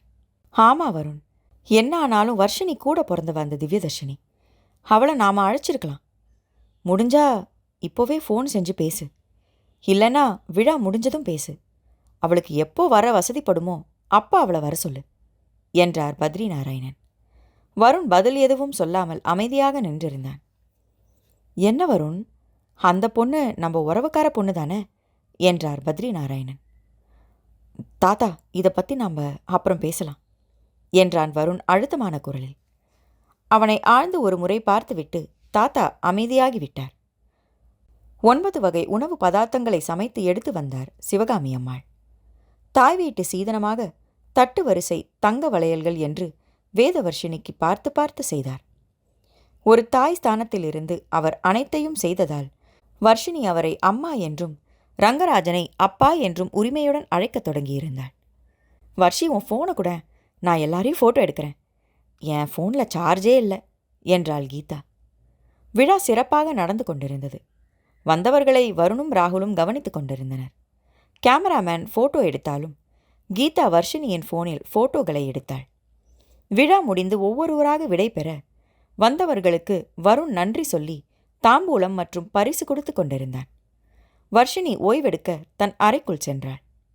படுக்கையில் சாய்ந்தவாறு கீதா எடுத்த புகைப்படங்களை ஒவ்வொன்றாக தள்ளி பார்த்து கொண்டிருந்தாள். அப்போது திவ்யதர்ஷினி அனுப்பிய வீடியோவையும் பார்த்தாள். அதை ஓடவிட்டாள். அதில் வருணும் திவ்யதர்ஷினியும் சேர்ந்து படம் நடிக்கப் போவதாக சொல்லியிருந்தது. தன் மனைவி போலவே இருக்கும் மைத்துனியுடன் சேர்ந்து நடிக்கப் போகிறார் என்று அவர்கள் மேடையில் அன்று நின்றிருந்த வீடியோவும் ஒளிபரப்பப்பட்டிருந்தது. அதை பார்த்ததும் வர்ஷினிக்கு பதட்டமாக இருந்தது. இந்த இடைப்பட்ட 2 மாத காலத்தில் கணவன் திவ்யதர்ஷினியுடன் சேர்ந்து படம் நடித்தானா? அவள் தன் வாழ்க்கையை அபகரிக்க துணிந்தவளாயிற்றே. இருவரும் சேர்ந்து நடித்தால் வேறு எது வேண்டுமென்றாலும் செய்வாளே அவளின் உடன்பிறப்பு. இப்பொழுது இதை பற்றி விசாரித்தால் என்மேல் சந்தேகப்படுகிறாயா என்று வருண் கேட்டால் என்ன செய்வது என்று தனக்குள் குழம்பினாள். முதல் பிரசவத்தின் பயமும் இப்பொழுது சேர்ந்து கொண்டது. அவளின் தாய் வைஷ்ணவி கூட தன் முதல் பிரசவத்தில் இறந்து விட்டாளே. அதேபோல நானும் இறந்து விடுவேனா? அப்படி இறந்து விட்டால் திவ்யதர்ஷினி வருணை கட்டாயம் திருமணம் செய்ய முயற்சிப்பாள். அப்போது அவள் குழந்தையின் நிலை என்று பலவற்றை எண்ணி கலங்கி தவித்தாள். சும்மாவா சொன்னார்கள் மனம் ஒரு குரங்கு என்று? ஒரு நிமிடத்தில் அவளின் கற்பனை எல்லையை கடந்து யோசிக்கத் தொடங்கிவிட்டது. பலவற்றையும் எண்ணி அவள் கலங்கி தவித்துக் கொண்டிருப்பதை அறியாமல் அவள் உள்ளே ஓய்வெடுக்கிறாள் என்று வருண் வெளியே அனைவரிடமும் கலகலப்பாக பேசிக் கொண்டிருந்தான். பேசி முடித்து ஒவ்வொருவராக கிளம்பினர். ராகுலும் கீதாவுடன் தன் மாமனார் வீட்டிற்கு கிளம்பவும், இன்னமும் வர்ஷினி உறங்கிக் கொண்டிருக்கிறாளா என்று அறைக்குள் சென்று பார்த்தான். வர்ஷினி படுத்திருந்த கோலம் வருணிற்கு கிளியை ஏற்படுத்தியது. அருகில் சென்று பார்த்தால் அவள் அரை மயக்கத்தில் இருந்தாள். ஒரு பக்க கை கால் லேசாக இடைவெட்டி தலை ஒரு பக்கமாக சாயத் தொடங்கவும் அதிர்ந்து போய் தாத்தா என்று பெருங்குரல் எடுத்து அலறினான். என்னவோ ஏதோ என்று பத்ரி நாராயணனும் லக்ஷ்மி அம்மாளும் ஓடி வந்தனர். அவளை பார்த்ததும் லக்ஷ்மி பதறினார். ஐயோ கடவுளே, கர்ப்பிணி பொண்ணுக்கு வலிப்பு வரவே கூடாதே, நான் என்னத்தை செய்வேன் என்று தன் இடுப்பில் இருந்த சாவி கொத்தை அவள் கையில் கொடுத்தவர் வருணை உடனடியாக அவளை தூக்கிக் கொண்டு காருக்கு செல்லுமாறு கத்தினார். வருணும் புயல் வேகத்தில் அவளை தூக்கிக் கொண்டு காரை நோக்கி ஓடினான். பத்ரி நாராயணனும் லக்ஷ்மி அம்மாளும் ஓடிச் சென்று காரில் ஏற மின்னல் வேகத்தில் காரை இயக்கினான் வருண். மருத்துவமனைக்கு சென்றதும் வர்ஷினியை அப்படியே தூக்கிக் கொண்டு உள்ளே சென்று அட்மிட் செய்தான். அவசர பிரிவில் அவள் சேர்க்கப்பட்டிருக்க மருத்துவர் உடனடியாக சிகிச்சை கொடுத்து அவளின் வலிப்பை நிறுத்தியிருந்தார். இரத்த அழுத்தத்தை செக் செய்தவர் வருணை அழைத்தார். உங்க மனைவி செக்கப்புக்கு வரும்போதெல்லாம் பார்த்துருக்கேன். ரத்த அழுத்தம் சரியாக தானே இருந்தது. இப்போ ஏன் திடீர்னு இவ்வளோ அதிகமாச்சு? என்ன பிரச்சனை என்று விசாரித்தார். ஒன்றுமே இல்லையே டாக்டர், நல்லபடியாக வளைகாப்பும் முடிஞ்சது, சந்தோஷமாக தானே இருந்தா என்றான் வருண். இல்லையே, ஏதோ அவங்களுக்கு பிரச்சனை. இப்போவும் அவங்க ரத்த அழுத்தம் குறையிலையே. நான் குறையிறதுக்கு மருந்து செலுத்தியும் அவங்க டென்ஷன் இன்னும் அப்படியே இருக்கே. நீங்கள் வேணா பேசி பாருங்க. ரத்த அழுத்தம் குறையலைன்னா மறுபடியும் ஃபிட்ஸ் வரக்கூட வாய்ப்பு இருக்கு. எதுக்கும் நாம் ஆப்ரேஷன் செஞ்சு குழந்தைய எடுத்துடுறது நல்லது. கொஞ்ச நேரம் பார்க்கலாம், இல்லைனா ஆப்ரேஷனில் எடுத்துடலாம் என்று சொல்லிவிட்டு அவர் கிளம்பினார். வருண் குழப்பத்துடன் வர்ஷினியின் அறைக்கு சென்றான். வர்ஷினியிடம் குனிந்தவன் கனிவாக அவளை பார்த்தான். வர்ஷிமா, உனக்கு என்ன பிரச்சனைடா? என்கிட்ட சொல்லு. சந்தோஷமாக தானே இருந்த, என்ன ஆச்சு திடீர்னு என்றான் அவள் கைகளை ஆதரவாக பற்றியபடி. ஒன்றுமில்லை என்று அவள் தலையை லேசாக ஆட்டினாலும் கண்களில் நீர் எட்டி பார்த்தது. அதை பார்த்த வருணிற்கும் கண்கள் கலங்கி நீர் வருவதைக் கண்டவள் ஃபோன் என்று சைகை செய்தாள். லக்ஷ்மி அம்மாளிடமிருந்து வர்ஷினியின் ஃபோனை வாங்கி பார்த்தான். அதில் அவள் கடைசியாக பார்த்த வீடியோ அப்படியே இருக்க அதை ஓடவிட்டவன் கண்களில் ஆத்திரம். என்னவென்று வந்த தாத்தாவிடம் அந்த ஃபோனை கொடுத்துவிட்டு அழுத்தமான காலடிகளுடன் வர்ஷினியின் அருகே வந்தான். என் மேல உனக்கு நம்பிக்கையே இல்லையாடி என்றான் வலிமிகுந்த குரலே. வர்ஷினி ஏதோ சொல்ல வரவும் தடுத்து பேச வேண்டாம் என்று சைகை செய்தான். அவ உன் உருவத்தில் வந்து என்கிட்ட நெருங்கி பழக முயற்சித்த போது கூட அவளை விரட்டி அடிச்சு வண்டினா. ச்ச என்றான் வருண் ஆற்றாமையுடன். அது உங்க மேல எனக்கு நம்பிக்கை இருக்கு வருண். அவ ஆனா ஏதாவது திட்டமிட்டு நம்மளை பிரிச்சிடுவாளோன்னு. வர்ஷினி வருணை சமாதானப்படுத்த நினைத்தாள். வருண், அவ ரத்த அழுத்தம் குறையணும்னு தான் மருத்துவர் சொல்லியிருக்காங்க, நீ இன்னும் அதிகப்படுத்திடாத என்று அதட்டினார் பத்ரி. இங்க பாரு வர்ஷி, உன் சகோதரி முதல்ல பேட்டியே கொடுக்க ஒத்துக்கல. நான் படத்தில் நடிக்க சம்மதம்னு சொன்னாதான் வருவேன்னு சொன்னான். அப்போதைக்கு அவரை வரவழைக்க நானும் ஒத்துக்கிட்டது போல சம்மதம்னு சொல்லி கையெழுத்து போட்டேன். ஆனால் நான் அவளோட நடிக்க போகிறதில்லன்னு உறுதியாக தான் இருந்தேன். ஆனால் அதுக்குள்ளே அந்த பட கம்பெனி செய்தியை போட்டாங்க. இதோ இந்த வீடியோவை பார்த்தா இப்போதைய நிலைமை உனக்கு புரியும் என்று அவளிடம் தன் ஃபோனை நீட்டினான் வருண். அதில் வருண் அந்த படத்திலிருந்து நீக்கப்பட்டு விட்டதாக செய்தி ஒளிபரப்பாகியது. இதை முதல்லயே சொல்லியிருக்க கூடாதா வருண் என்றார் லக்ஷ்மி பாட்டி. சொன்னா இதோ இப்படி தேவையே இல்லாமல் டென்ஷன் ஆவான் தான் சொல்லலை பாட்டி. குழந்தை பிறந்ததும் நடந்ததை எல்லாம் அவகிட்ட சொல்லலான்னு இருந்தேன். அது மட்டும் இல்லாமல் எல்லாத்துக்கும் நான் சொல்லி தான் அவளுக்கு புரியணுமா? அவளா நான் எப்படின்னு புரிஞ்சுக்கவே மாட்டாளா? இந்த ஒரு வீடியோவை பார்த்து டென்ஷன் ஆகி அவளுக்கும் குழந்தைக்கும் பிரச்சனையை இழுத்து விட்டுக்கிட்டு என்ன பாட்டி இது பாருங்க என்றவன் வர்ஷினியை பார்த்து முறைத்தான். அது அது மட்டும் காரணம் இல்லை, பிரசவம் பற்றின பயமும் எனக்கு இருந்தது வருண். என் அம்மா கூட பிரசவத்தில் தான் என்று சொல்லி முடிக்கும் முன் ஓடி சென்று அவள் வாயை மூடினான். அப்படி ஏதாவது நடந்தா நான் உயிரோடவே இருக்க மாட்டேன் வர்ஷி என்றான் வருண் தழுதழுத்த குரலே. வருண், நீ முதல்ல வெளியில போயிரு, நாங்கள் பார்த்துக்கிறோம் என்று லக்ஷ்மி அம்மாள் வருணை அதட்டினார். வருண் சென்றதும் வர்ஷினியின் தலையை ஆதரவாக தடவியவாறு பேசினார் லக்ஷ்மி அம்மாள். இப்போ இருக்கிற மருத்துவ வளர்ச்சியை பற்றி நான் உனக்கு சொல்லிதான் தெரியணுன்றது இல்லை. நாங்கள் இத்தனை பேர் கூட இருக்கும்போது உனக்கு ஏதாவது நடக்க விட்டுருவோமாடா? என் மக அபிராமி உன்னை கடவுளா இருந்து ஆசிர்வதிப்பா. நீ வேணும்னா பாரு, உனக்கு என் மக அபிராமி தான் மகளா பிறக்க போற என்றார் லக்ஷ்மி பாட்டி. அப்படி அபிராமி பிறந்தா அவளை நீ எங்ககிட்ட கொடுத்துடணும். உங்களுக்காக நீங்கள் வேற குழந்தைய பெற்றுக்கோங்க, புரியுதா என்றார் லக்ஷ்மி பாட்டி. வருண் அவரோட அம்மாவை விட்டு தரமாட்டாரே பாட்டி என்றாள் வர்ஷினி சிறு புன்னகையுடன். அப்படியே இருவரும் சற்று நேரம் பேசிக் கொண்டிருந்தனர். நர்ஸ் வந்து இரத்த அழுத்தத்தை சோதித்தவர் இப்போ நார்மலா இருக்கு என்று சொல்லிவிட்டு சென்றார். மருத்துவர் அதன் பின்பு வர்ஷினி பிரசவ வலிக்காக ஊசியை போடவும் வர்ஷினிக்கு பிரசவ வலி ஆரம்பித்தது. விட்டு விட்டு வலித்து பின்பு மிக அதிகமாக வலிக்கவும் பெருங்குரலெடுத்து கத்தினாள் வர்ஷினி. என்னவோ ஏதோ என்று உள்ளே வந்தான் வருண். பின்பு அவள் வலியில் துடிப்பதை பார்த்து தன் கைகளால் அவள் கைகளை அழுத்தி பிடித்து கொண்டான். 2 மணி நேர போராட்டத்திற்கு பிறகு இரவு 11 மணிக்கு பெண் குழந்தை பிறந்தது. வருண் முதலில் வர்ஷினியை ஆராய்ந்தான். அவள் மயக்கத்தில் இருந்தாள். மருத்துவர் தாய் சேய் இருவரும் நலம் என்று சொல்லி வாழ்த்து கூறினார். லக்ஷ்மி, நீ சொன்ன மாதிரியே நம்ம பொண்ணு அபிராமியே பிறந்துட்டாடி என்று கண் கலங்கினார் பத்ரி நாராயணன். வருணும் குழந்தையை பார்த்தான். அது அவனின் அன்னை ஜாடையிலேயே இருந்தது. குழந்தையை எடுத்து தன் நெஞ்சோடு அணைத்து கொண்டான். தாயே மகளாக பிறந்த வரம் கிடைத்ததை எண்ணி பூரித்தவன் அதற்கு காரணமான தன் மனைவியை நெற்றியில் முத்தமிட்டான். மழை வரும். அத்தியாயம் 29. குழந்தை பிறந்ததை காலையில்தான் வருண் ராகுலிற்கும் ரங்கராஜன் தம்பதியருக்கும் தெரிவித்திருந்தான். என்ன ஏண்ட கூப்பிடல என்று கோவித்து கொண்ட ராகுலிடம் நடந்ததை சுருக்கமாக சொன்னான். அந்த டெவில் திவ்யதர்ஷினி திருந்தவே மாட்டாளாடா. எத்தனை குரூரமா யோசிச்சு டிராப் ஆன படத்தோட பழைய வீடியோவை அனுப்பியிருப்பா. இவளை சும்மாவே விடக்கூடாதுரா என்றான் ராகுல் கோபமாக. இப்படியே மாற்றி மாற்றி பழி வாங்கிக்க போறீங்களா என்றார் பத்ரி நாராயணன். தாத்தா, அவ என்னெல்லாம் செஞ்சிருக்கான்னு உங்களுக்கு தெரியாது. அவ ரொம்ப மோசமான பொண்ணு என்றான் ராகுல். எல்லாம் வருண் என்கிட்ட சொன்னான்.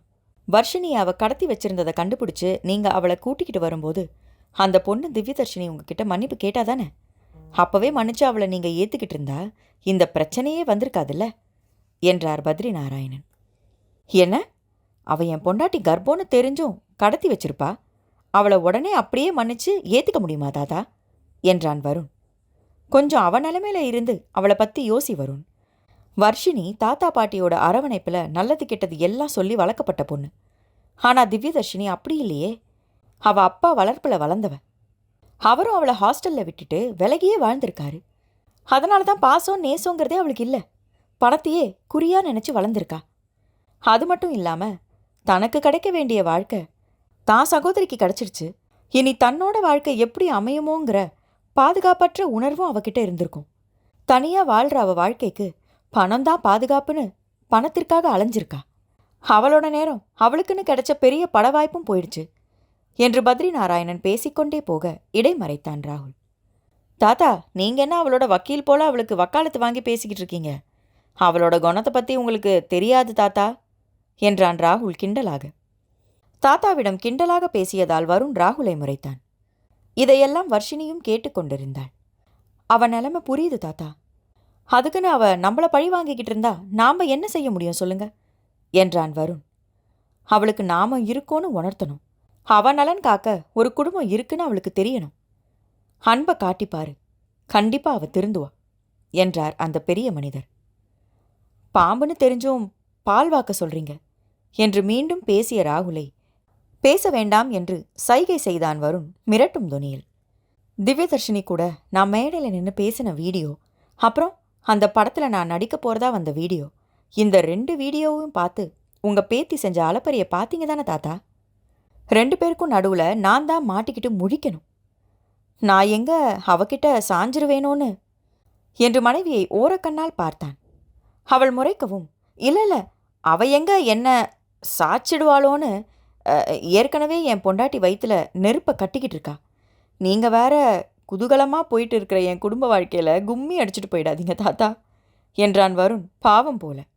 அவன் சொன்ன விதத்தில் அனைவருமே சிரித்தனர், வர்ஷினியை தவிர.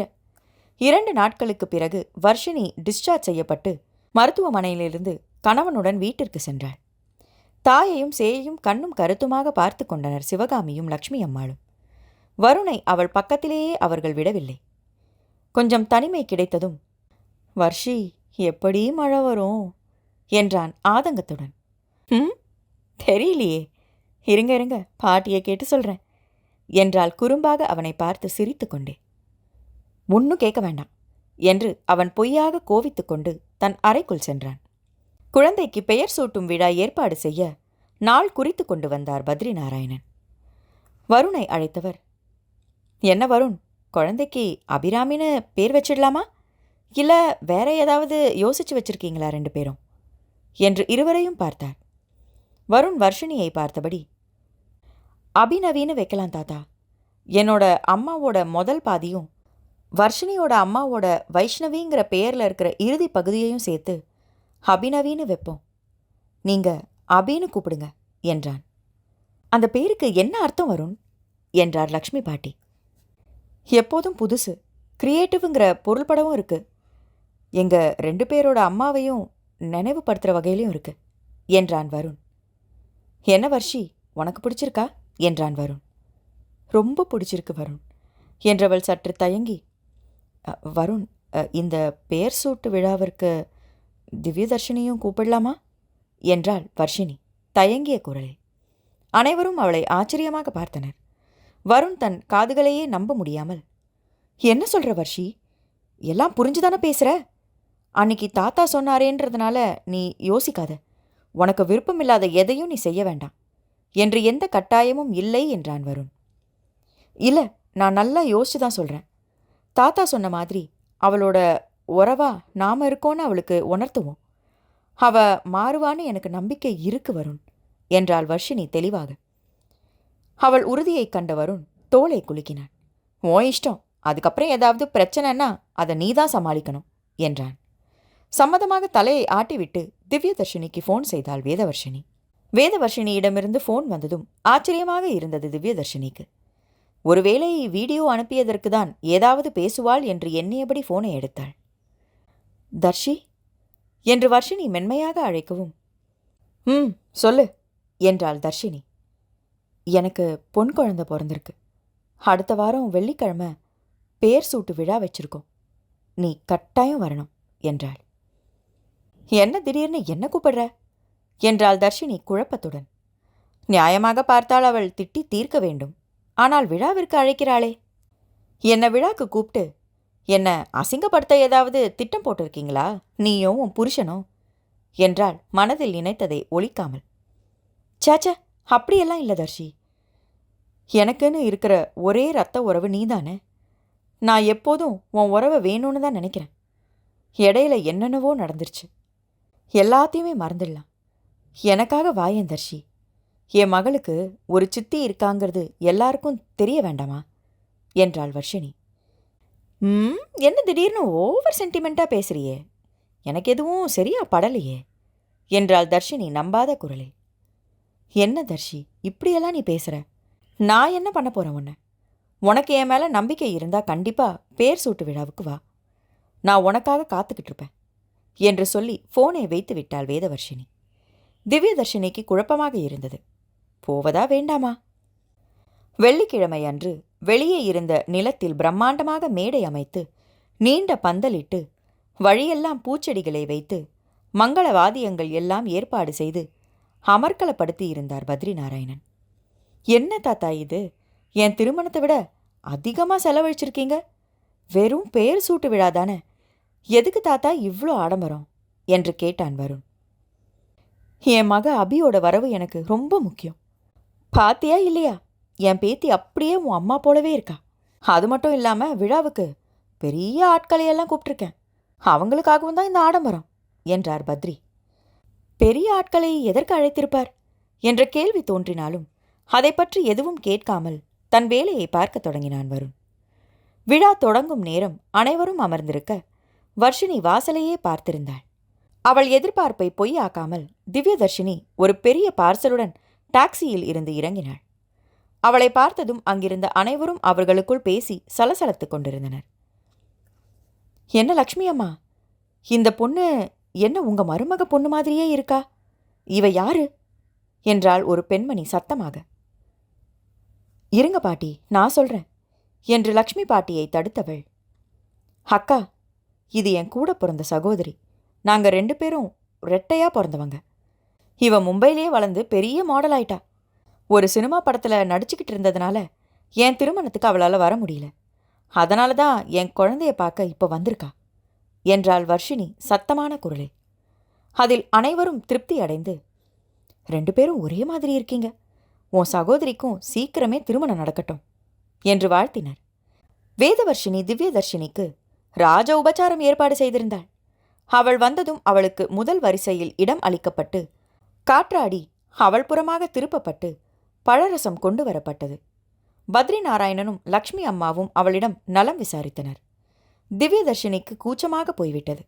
அவள் இத்தகைய வரவேற்பை எதிர்பார்க்கவே இல்லை. வருணும் ராகுலும் கூட வேறு வழி இல்லாமல் கட்டாய புன்னகையை சிந்தி அவளை வரவேற்றனர்.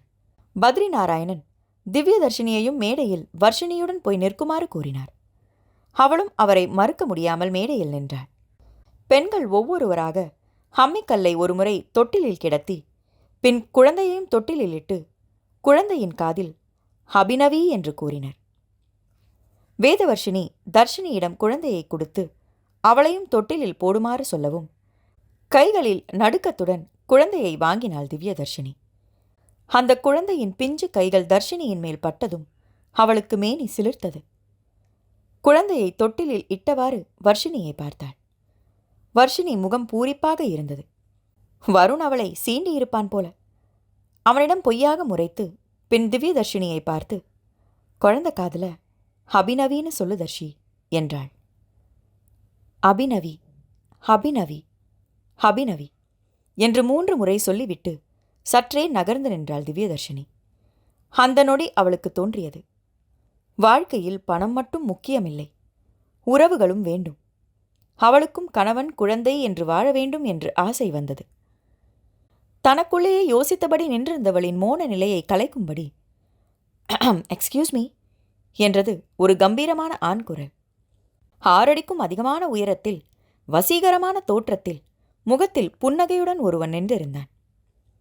ஹாய், இந்த சங்கிலியை கொஞ்சம் குழந்தைக்கு போட்டு விட்டுடுறீங்களா? பாப்பா ரொம்ப சின்னதாக இருக்கிறதுனால எனக்கு கொஞ்சம் பயம் என்றான் புன்னகை மாறாத முகத்துடன். சரி என்பது போல தலையை ஆட்டியவள் அவனிடம் இருந்த சங்கிலியை வாங்கப் போனாள். அதை சரியாக பிடிக்காமல் அது கீழே விழப்போக அதை விழாமல் பிடிக்க இருவரும் ஒரே நேரத்தில் முயற்சிக்க இருவரின் கைகளும் அதில் பின்னி பிணைந்திருந்தது. பிடித்த கையை விடாமல் அவன் அவளையே பார்த்திருக்க அவளும் அவனைத்தான் திகைப்புடன் பார்த்திருந்தாள். அவர்கள் அருகில் வந்த வருண் என்று கனைக்கவும் இருவரும் சுயநினைவிற்கு வந்தனர். நீங்க அமைச்சரோட மகன் வம்சி கிருஷ்ணா தானே என்றான் வருண். ஆமா வருண், பத்ரி தாத்தா எங்களுக்கு ரொம்பவே பழக்கம். அப்பாவால் வர முடியல, அதான் என்னை போய் பார்த்துட்டு வர சொன்னார் என்றான் திவ்யதர்ஷினியை பார்த்து கொண்டே. உங்க அப்பா யாரை பார்த்துட்டு வர சொன்னார் வம்சி என்றான் வருண் சீண்டலான குரலில். அது குழந்தைய தான் பார்த்துட்டு வர சொன்னார் என்றான் வம்சி கிருஷ்ணா திணறலுடன். வருணிற்கு ஏதோ பொறி தட்ட தாத்தாவை பார்த்தான். அவர் பெருமையாக தன் பெரிய மீசையை தடவியபடி எப்படி என்றபடி பார்வையாலேயே அவனை கேட்டார். வருணும் சூப்பர் என்று கைகளால் சைகை செய்துவிட்டு திவ்யதர்ஷினியிடம் திரும்பி, நீங்க தப்பா நினைக்கலன்னா அவர் கூட சாப்பிட்றதுக்கு கொஞ்சம் கம்பெனி கொடுக்குறீங்களா என்றான். வம்சி கிருஷ்ணாவும் அவளின் பதிலுக்காக அவளையே ஆர்வமாக பார்த்து கொண்டிருக்கவும் மறுக்க முடியாமல் சரி என்று தலையை ஆட்டியவள் வாங்க என்று அவனை அழைத்தாள்.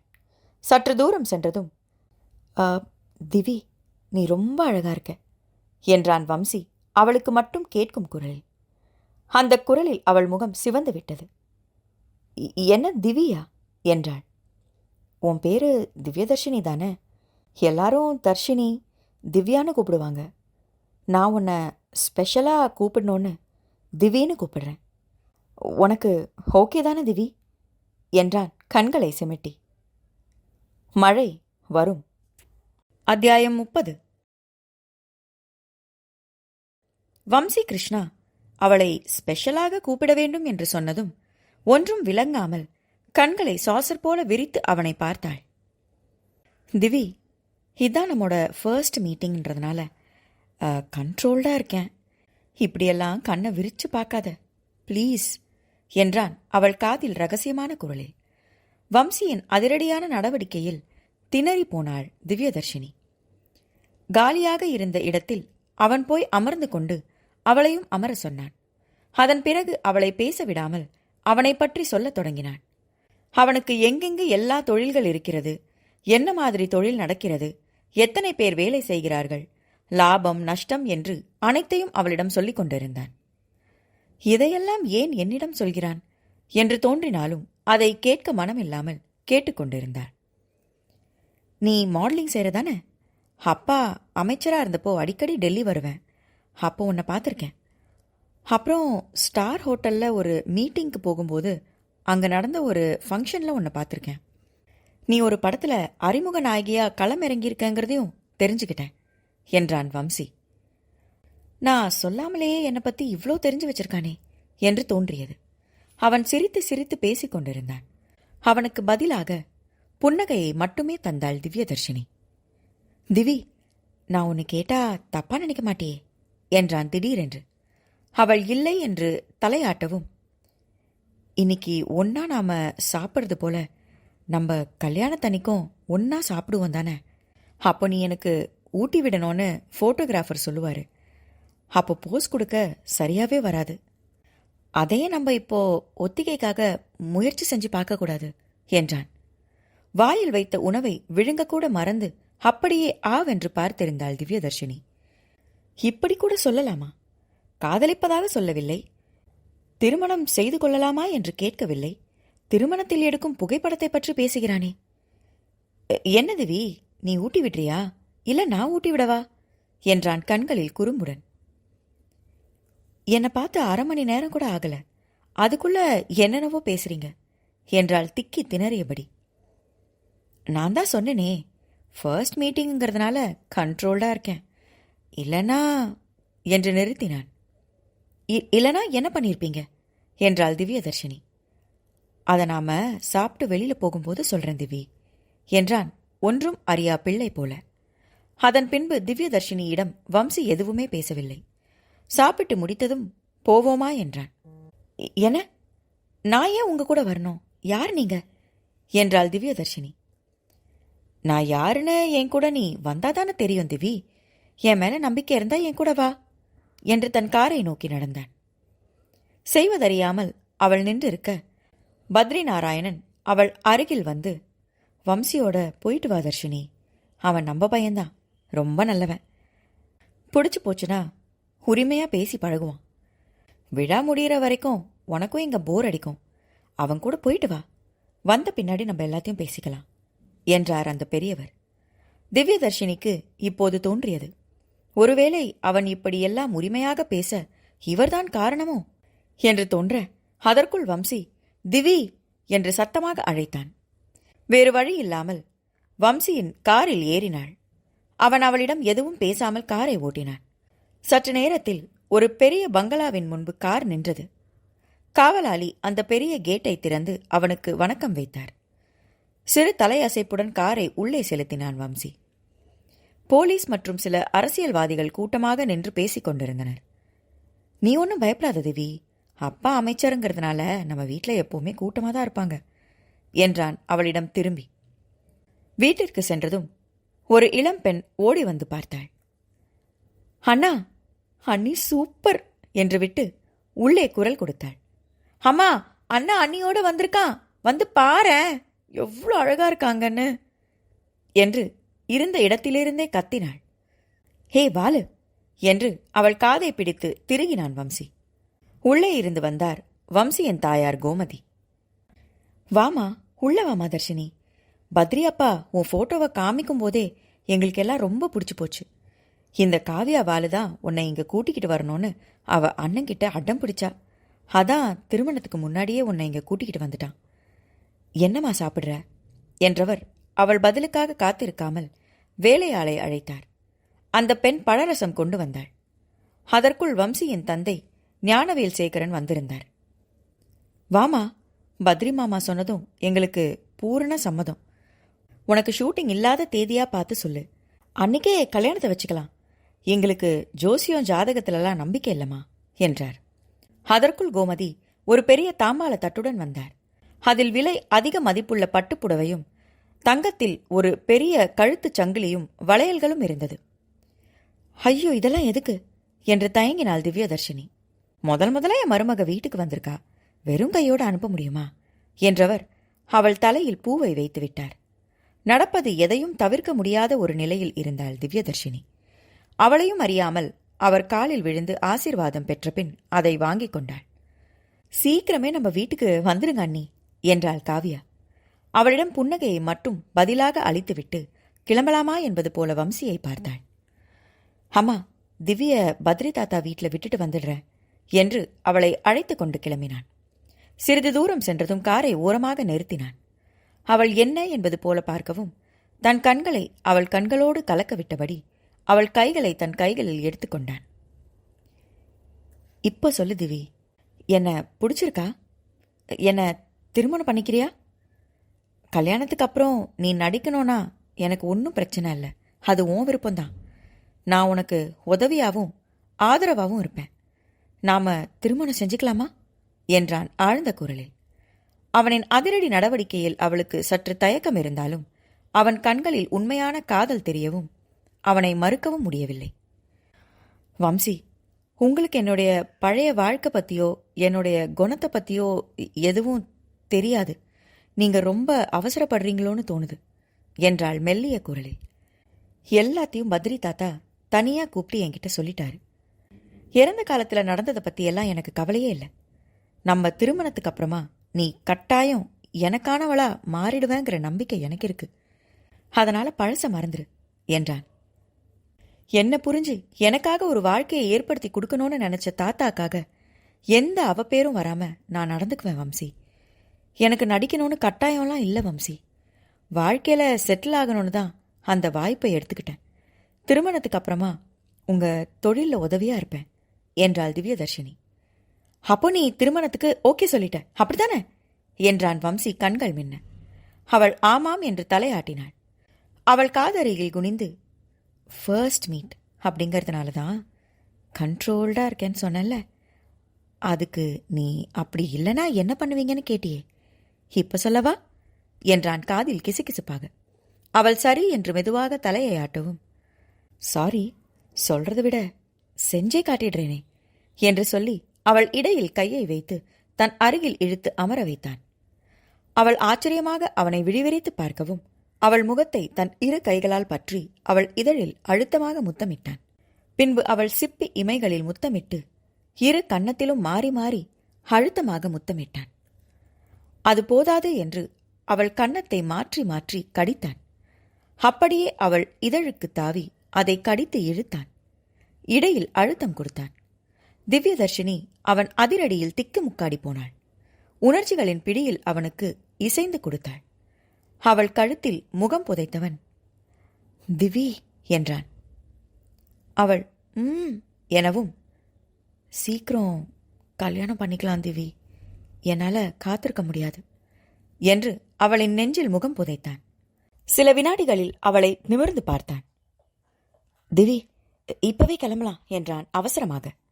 இனி ஒரு நிமிஷம் இருந்தாலும் நான் உன்னை முழுசா எடுத்துப்பேன் என்றவன், போலாமா என்றான் கிறக்கத்துடன். அதிலேயே அவன் நேர்மை புரிய சரி என்றாள்.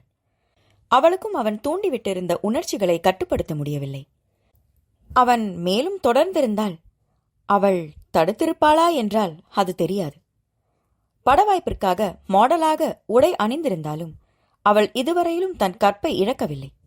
அன்று துபாயில் ஒரு பெரிய மனிதருடன் அவள் சென்றாலும் அவனை நன்றாக குடிக்க வைத்துவிட்டு லாவகமாக தப்பித்துக் கொண்டாள். ஆனால் அப்படி தப்பிப்பது எல்லா நேரங்களிலும் முடியாது என்பதால் மறுபடியும் அந்த முட்டாள்தனத்தை செய்யக்கூடாது என்று முடிவெடுத்திருந்தாள். வம்சியை மறுக்க எந்த காரணமும் அவளுக்கு இல்லை. இனி அவளும் வர்ஷினி போல கணவன் குழந்தை என்று உறவுகளுடன் வாழத் தொடங்க வேண்டும். இல்லையென்றால் அவளுக்கென்று யாருமே இல்லாமல் அனாதையாகத்தான் வாழ வேண்டியிருக்கும். எனவே வம்சியை திருமணம் செய்து கொள்வது என்று முடிவெடுத்து விட்டாள் திவ்யதர்ஷினி. மழை வரும். அத்தியாயம் 31. வம்சி கிருஷ்ணா நேராக காரை பத்ரிநாராயணன் வீட்டிற்கு செலுத்தினான். அனைவரும் விழா முடிந்து வீட்டிற்கு வந்து விட்டிருந்தனர். வம்சியும் திவ்யதர்ஷினியும் ஜோடியாக உள்ளே வருவதை பார்த்த ராகுல் வாயை பிளந்து நின்றிருந்தான். அவன் வருணை திரும்பி என்னவென்று பார்க்கவும் அவன் சிரித்துக்கொண்டு நின்றிருந்தான். வம்சி உள்ளே நுழைந்ததும் அனைவரிடமும் கலகலப்பாக பேசினான். தாத்தா, எங்க வீட்டில் எல்லாருக்கும் சம்மதம், திவ்யதர்ஷினிக்கும் சம்மதம்னு நினைக்கிறேன் என்றான் அவளை பார்த்து கொண்டே. அவள் தலையை குனிந்திருக்கவும், என்ன திவி என்றான். என்னடா நடக்குதுங்க? ஒரு 2 மணி நேரம் 2 பேரும் வெளியில போயிட்டு வந்தாங்க. இவன் என்னமோ செல்லமா திவின்னு சொல்றான். அவ என்னடானா என்னைக்கும் இல்லாத திருநாளா வெக்கம் எல்லாம் படுறா. ஒன்னும் புரியலையே என்றான் ராகுல் வருணிடம் சன்னமான குரலில். சும்மா நடக்கிறத மட்டும் வேடிக்கை பாடுறா என்றான் வருண் பதிலுக்கு. அவ வெக்கப்படுறா போல இருக்கு. அவகிட்ட தனியா விசாரிங்க தாத்தா. அவளுக்கும் ஓகேனா மற்றத அம்மா அப்பா கிட்ட பேசி திருமணத்துக்கு நாளை குறிங்க என்றான் வம்சி கிருஷ்ணா. தாத்தாவும் சரி என்றவர் வம்சி கிருஷ்ணாவை பற்றி அனைவருக்கும் அறிமுகம் செய்தார். வம்சியோட தாயார் கோமதியோட தந்தையும் நானும் பாலிய சிநேகிதர்கள். கோமதிக்கு நான் தான் ஞானவேல் சேகரை பார்த்து கல்யாணம் பண்ணி வச்சேன். ஞானமும் நல்லா வாழ்ந்து இப்போ அமைச்சராக இருக்கான். அவங்க புள்ள தான் இந்த வம்சி கிருஷ்ணா. சின்ன வயசுலேருந்தே இவனை எனக்கு நல்லா தெரியும். நல்ல பையன். நம்ம திவ்யதர்ஷினிக்கு பொருத்தமாக இருப்பான்னு தோணுச்சு. அவங்க கிட்ட நான் பேசினேன். பொண்ணு நம்ம வேதவர்ஷினி சாயலில் இருப்பான்னு வர்ஷினியோட ஃபோட்டோவை காமிச்சதும் அவங்களுக்கு ரொம்ப பிடிச்சி போச்சு. வம்சியும் ஏற்கனவே தர்ஷினியை எங்கேயோ பார்த்துருக்கான் போல. அவனுக்கும் முழு சம்மதம். இப்போ தர்ஷினி சரின்னு சொன்னால் மேற்கொண்டு ஏற்பாடு செய்யலாம் என்று முடித்தார் பத்ரி நாராயணன். வேதவர்ஷினி தர்ஷினியின் அருகில் சென்று, தர்ஷி, உனக்கு ஓகே தானே? உன் முடிவு எதுவாக இருந்தாலும் தயங்காமல் சொல்லு. உன் பிறந்த வீட்டு சொந்தமாக நானும் வருணும் இருக்கோம். எல்லாத்தையும் நாங்கள் பார்த்துக்குறோம். உன்னோட சம்மதத்தை மட்டும் சொல்லு என்றாள். வர்ஷினி இப்படி கேட்டதும் தர்ஷினி நிமிர்ந்து சகோதரியை பார்த்தாள். அவள் கண்களில் கண்ணீர். வர்ஷினி அவளை தன் அறைக்கு இழுத்துச் சென்றாள். என்ன தர்ஷி, உனக்கு இதில் சம்மதம் இல்லையா என்றாள் வர்ஷினி பதட்டத்துடன். இல்லை வர்ஷி, நான் உனக்கு எவ்வளோ துரோகம் செஞ்சுருக்கேன். அதையெல்லாம் மறந்துட்டு எனக்காக யோசிச்சு திருமணம் ஏற்பாடெல்லாம் செஞ்சுருக்கேன். எனக்கு கட்டாயமாக தெரியும், நீ தாத்தா கிட்ட எனக்காக கேட்டிருக்க. நான் செஞ்சதுக்கெல்லாம் என்னை திட்டி அடிச்சிருந்தாலும் பழி வாங்கியிருந்தாலும் எனக்கு வலிச்சிருக்காது. எனக்கு நல்லது செய்யணும்னு செய்கிறப்பாரு. இப்போதான் எனக்கு வலிக்குது வர்ஷி. நான் எவ்வளோ கெட்டவளாக இருந்திருக்கேன். என்னை மன்னிச்சிடு வர்ஷி என்று அவளை கட்டிக்கொண்டு கதறினாள் திவ்யதர்ஷினி. நீ இப்படி அழக்கூடோன்னு அனுமானிச்சுதான் உன்னை தனியாக அறைக்கு கூட்டிக்கிட்டு வந்தேன். அழாத தர்ஷு. எனக்கு உன்கிட்ட பிடிச்சதே உன்னோட நிமிர்வும் தன்னம்பிக்கையும் தான். உனக்கு யாரும் இல்லாததுனால உன்னை காப்பாற்றிக்க சுயநலமாக நடந்துக்கிட்ட. என்னையும் என் அன்பையும் நீ புரிஞ்சுக்கிட்டா எனக்கு அதுவே போதும். இனியாவது நாம் ஒத்துமையா சகோதரிகளாக வாழலாம் தர்ஷி. இந்த திருமணத்துக்கு நீ ஒத்துக்கிட்டேன்னா நாம் 2 பேரும் ஒரே ஊரில் மருமகளாகிடுவோம் என்றாள் வர்ஷினி. எனக்கும் வம்சியை பிடிச்சிருக்கு வர்ஷி. தாத்தா கிட்ட சொல்லி மற்றதை ஏற்பாடு செய்ய சொல்லு என்றாள் திவ்யதர்ஷினி முகத்தில் மென் புன்னகையுடன். வர்ஷினி அவளை மகிழ்ச்சியுடன் அணைத்து விடுவித்தாள். பின்பு இருவரும் கைகளை கோர்த்தபடி அறையில் இருந்து வெளியே வந்தார்கள். அவர்களின் நெருக்கத்தை பார்த்த வருணும் ராகுலும் கீதாவும் வாயடைத்து போய் பார்த்து கொண்டிருந்தார்கள். தாத்தா, தர்ஷிக்கு சம்மதம். நீங்க மற்ற ஏற்பாடு செய்யுங்க என்றாள் வர்ஷினி சிரிப்புடன். வம்சி ஆர்வமாக தர்ஷினியை பார்த்துவிட்டு, நன்றி வர்ஷினி என்றான். பிறகு வருணிடமும் தொழிலை பற்றி சிறிது நேரம் பேசிவிட்டு அனைவரிடமும் சொல்லிக்கொண்டு கிளம்பினான். அவன் சென்றதும் திவ்யதர்ஷினி பத்ரி நாராயணன் மற்றும் லக்ஷ்மி அம்மாளின் காலில் விழுந்தாள். என்னை மன்னிச்சிடுங்க தாத்தா. நான் இதே வீட்டில் வர்ஷினி போல நடிச்சு உங்களை ஏமாத்தியிருக்கேன் என்றாள் வலிமிகுந்த குரலில். உன் தப்ப எப்போ நீ உணர்ந்தியோ அப்பவே நீ நல்ல பொண்ணாயிட்ட. யாருமே நல்லவங்களோ கெட்டவங்களோ இல்லைம்மா. சூழ்நிலையும் சந்தர்ப்பமும் தான் அவங்கள அப்படி மாற்றுது. உன்னோட நிலை எனக்கு புரியுது. இனி உனக்கு யாரும் இல்லைன்னு நினைக்காத. நாங்கள் இருக்கோம். வர்ஷினியும் வருணும் இருக்காங்க. எங்களோட சொந்தம் எல்லாம் இனி உன்னோட சொந்தம்தான் என்றார் பத்ரி நாராயணன். திவ்யதர்ஷினி வருணை பார்த்தாள். No formalities. தாத்தா சொன்னதுதான். நீயும் வாழு, எங்களையும் வாழ விடு, அவ்வளோதான் என்று முடித்து கொண்டான். அதற்குள் வம்சியிடமிருந்து திவ்யதர்ஷினிக்கு ஃபோனில் அழைப்பு வர அதை எடுத்துக்கொண்டு மெல்ல பின்பக்க தோட்டத்திற்கு சென்றாள். அவள் சென்றதும் ராகுல் பொரியத் தொடங்கினான். அவ செஞ்சது எல்லாம் ஓவர் நைட்டில் உங்களுக்கு மறந்து போச்சா? எல்லாத்தையும் மன்னிச்சிடலாம். கடைசி நேரத்தில் வருண் அவளோட நடிக்க போகிறதா வந்த வீடியோவை வர்ஷினிக்கு அவள் அனுப்பி விட்டுருக்கா. அதனால தானே அவளுக்கு பிரசவ நேரத்தில் ரொம்ப பிரச்சனை ஆயிடுச்சு. அவளுக்கோ குழந்தைக்கோ ஏதாவது ஆயிருந்தா என்ன ஆயிருக்கும் என்றான் ராகுல் கோபமாக. அவள் மேற்கொண்டு எந்த பிரச்சனையும் கொடுக்கக்கூடாதுன்னு தான் தாத்தா இதையெல்லாம் ஏற்பாடு செஞ்சிருக்காருடா என்றான் வருண். புரியல என்றான் ராகுல். அவளோட பகை தொடர்ந்துக்கிட்டே இருந்ததுன்னா அவள் எந்த எல்லைக்கும் போவா. அதனால் வாழ்க்கை பூராவும் நானும் வர்ஷினியும் அவதிப்படுவோம். அதான் திருவள்ளுவரே சொல்லியிருக்காரே, இன்னா செய்தாரே ஒருத்தல் அவர் நான நன்னயம் செய்துவிடு. அதை தான் இப்போ நாங்கள் செஞ்சுக்கிட்டு இருக்கோம். அவளுக்கு நாம் நல்லது செஞ்சிட்டா அவள் நமக்கு கெடுதல் செய்ய தயங்குவா. அது மட்டும் இல்லாமல் அவள் வீடியோ அனுப்பியிருந்தாலும் வர்ஷி அதை பார்த்து டென்ஷனாக இருக்கக்கூடாது. அவளுக்கு என் மேலே நம்பிக்கையே இல்லாததுனால தான் அவளோட உடல்நலம் பாதித்து பிரசவத்தில் பாதிப்பு ஏற்பட்டிருக்கு. இதுக்கு முழுசாக தர்ஷினி மட்டும் காரணம்னு சொல்ல முடியாதே என்றான் வருண் வேதவர்ஷினியை முறைத்து கொண்டே. அதில் வர்ஷினி முகம் வாடிவிட, டேய் தங்கச்சியை திட்டாதரா என்றான் ராகுல். உன் தங்கச்சி எப்படியெல்லாம் என்னை பதற வச்சிட்டா, அதெல்லாம் உனக்கு தெரியாதே என்றான் வருண் கிண்டலாக. சாரி வருண் என்றாள் வர்ஷினி கன்றிய குரலில். நம்ம பஞ்சாயத்தை அப்புறம் வச்சுக்கலாமா? முதல்ல தர்ஷினியோட திருமணத்தை முடிச்சு வைப்போம் என்றான் வருண். அதன் பின்பு பத்ரி நாராயணன் ஞானவேல் சேகருக்கு ஃபோன் செய்து திருமண ஏற்பாட்டை பார்க்கும்படி கூறினார்.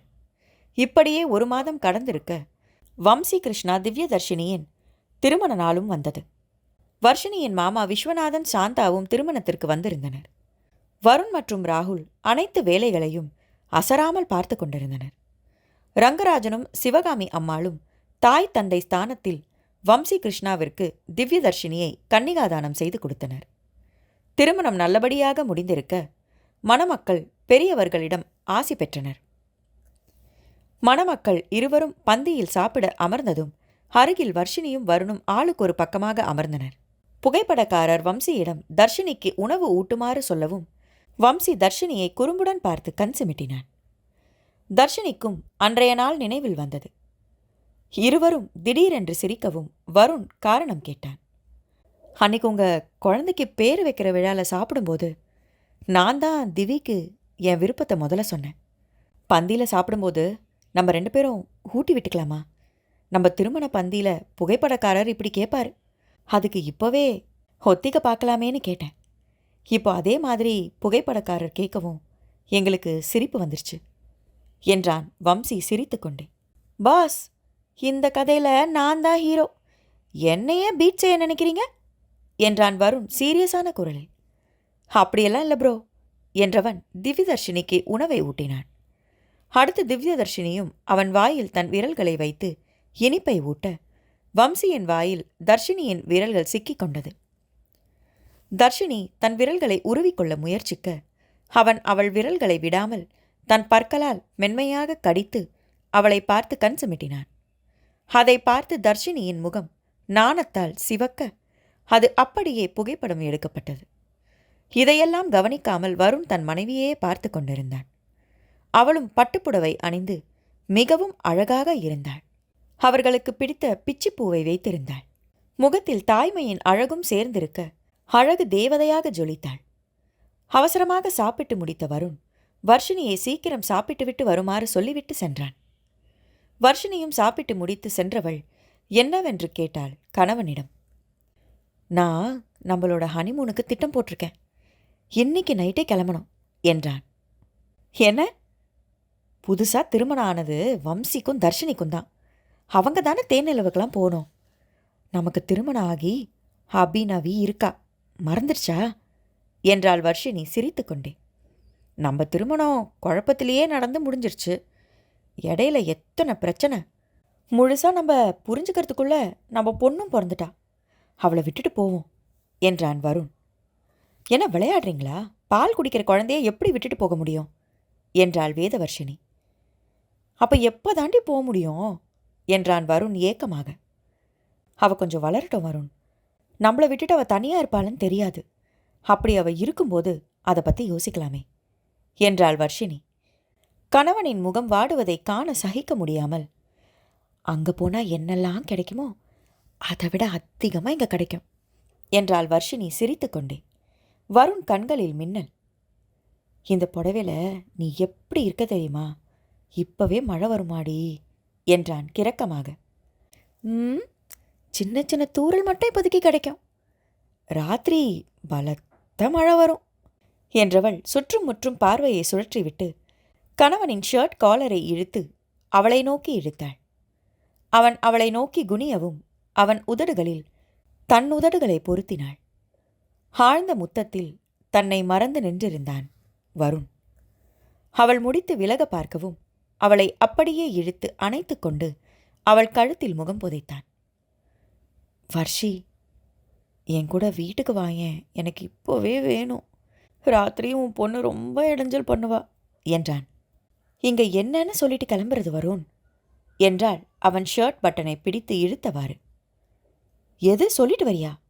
சொன்னா பாட்டி உன்னை தனியா என்னோட அனுப்ப மாட்டாங்க. பாப்பாக்கு 3 மாதம் ஆயிடுச்சு தானே, அப்பவும் வேணான்னு சொல்கிறாங்க என்றான் கடுப்புடன். மறுபடியும் குழந்தை வந்துடக்கூடாதுன்னு சொல்கிறாங்க. அபிக்கு பால் கொடுக்க முடியாமல் போயிடும்ல என்றாள் வர்ஷி அவன் மார்பில் சாய்ந்து கொண்டு. அதெல்லாம் நான் பார்த்துக்குவேன், நீ யார்கிட்டேயும் சொல்லாமல் கிளம்பு. இந்த நேரத்தில் எல்லாம் பிஸியாக சுற்றிட்டுருக்காங்க, நம்மளை யாரும் தேட மாட்டாங்க. அபியும் பாட்டிக்கிட்ட சமத்தா தூங்குறா என்றான். வெட்கத்துடன் வர்ஷினி தலையை ஆட்டவும் அவளை அழைத்து கொண்டு காரில் கிளம்பினான். வருண் காரில் போவதை பார்த்த ராகுல், என்ன மச்சான் கிளம்பிட்ட? இங்கே எவ்வளோ வேலை இருக்கு.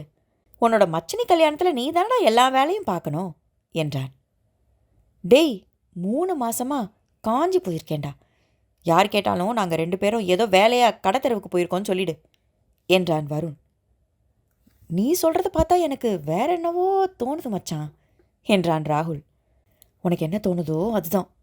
கரடி மாதிரி பேசிக்கிட்டே இல்லாமல் கொஞ்சம் ஃபோனை வைக்கிறியா என்று விட்டு ஃபோனை வைத்தான் வருண். என்ன வருண், இப்படியா வெளிப்படையாக பேசுவீங்க என்று சினுங்கினாள். இல்லைனா அவன் மறுபடியும் எதுக்காவது ஃபோன் செஞ்சு தொல்லை செய்வான். எப்படியும் எல்லாம் முடிஞ்சு அவங்க வம்சி வீட்டுக்கெலாம் போயிட்டு தானே வருவாங்க என்றான் வருண். கார் வீட்டை அடைந்ததும் வர்ஷினியை உள்ளே அழைத்து கொண்டு சென்றான். அப்படியே அவளை தூக்கி கொண்டு தன் அறைக்குள் நுழைந்து தாளிட்டவன் அவளை கட்டிலில் கிடத்தி அவள் மேல் அவசரமாக படர்ந்தான். என்ன வருண், ஏன் இவ்வளோ வேகம் என்றாள் வர்ஷினி. அவளுக்கு பதில் கூறாமல் அவள் வாயை தன் உதடுகளால் மூடினான். அவள் முகம் முழுவதும் முத்தமிட்டுவிட்டு அவள் மென்பாகத்தில் முகத்தை புரட்டினான். அங்கே அது அளவில் பெருத்திருக்க அவன் கொடுத்த அழுத்தத்தில் அமுதம் பெருக்கெடுத்தது. அதன் பின்பு கல்வனாக மாறி அவளை களவாடத் தொடங்கிவிட்டான். வர்ஷினி வருணின் தலைமுடியை இறுக்கமாக பிடித்து கொண்டாள். வருண் அவளை மீண்டும் மீண்டும் நாடி அவளுள் கலந்தான். உணர்ச்சிகளின் பிடியில் இருவரும் ஈருடல் ஓருயிராய் கலந்திருந்தனர். அப்போது ஃபோன் அலறியது. வருண் எடுக்கவில்லை என்றதும் வர்ஷினிக்கு ஃபோன் செய்தனர். இருவருக்கும் மாறி மாறி ஃபோன் வரவும் வேறு வழி இல்லாமல் வர்ஷினியின் ஃபோனை ஆன் செய்து ஸ்பீக்கரில் போட்டான். வர்ஷினி, எங்கே போயிட்டீங்க 2 பேரும்? இங்கே அபிநவி ஓயாமல் அழுதுகிட்டு இருக்கா. பசி போல இருக்கு. புட்டி பால் கொடுத்தா குடிக்க மாட்டேங்கிறா. சீக்கிரம் வாமா என்றார் லக்ஷ்மி பாட்டி. அப்படியே குழந்தை அழும் சத்தம் கேட்க வர்ஷினி வருணை முறைத்து பார்த்தாள். அவன் வெட்கத்துடன் தலையை கோதியவாறு மெல்ல குளியல் அறைக்குள் சென்றான். மழை வரும். அத்தியாயம் 32. 1 வருடத்திற்கு பிறகு அபிநவி 6 மாத குழந்தையான யாதவுடன் விளையாடிக் கொண்டிருந்தாள். அவளுக்கென்று ஒரு தம்பி இருப்பது அவளுக்கு பெருமைதான். யாதவ் ராகுலின் மகனாக இருந்தாலும் எப்பொழுதும் பத்ரி நாராயணன் வீட்டில்தான் இருப்பான். அவன் இல்லை என்றால் அபிநவி அழுது ஆர்ப்பாட்டம் செய்து விடுவாள். தம்பி எப்பொழுதும் தன்னுடன் தான் இருக்க வேண்டும். 2 வயது கூட இன்னும் முடிந்திருக்கவில்லை. தத்தி தத்தி நடக்க பழகியிருந்தவள் மழலை குரலில் பேசவும் தொடங்கியிருந்தாள்.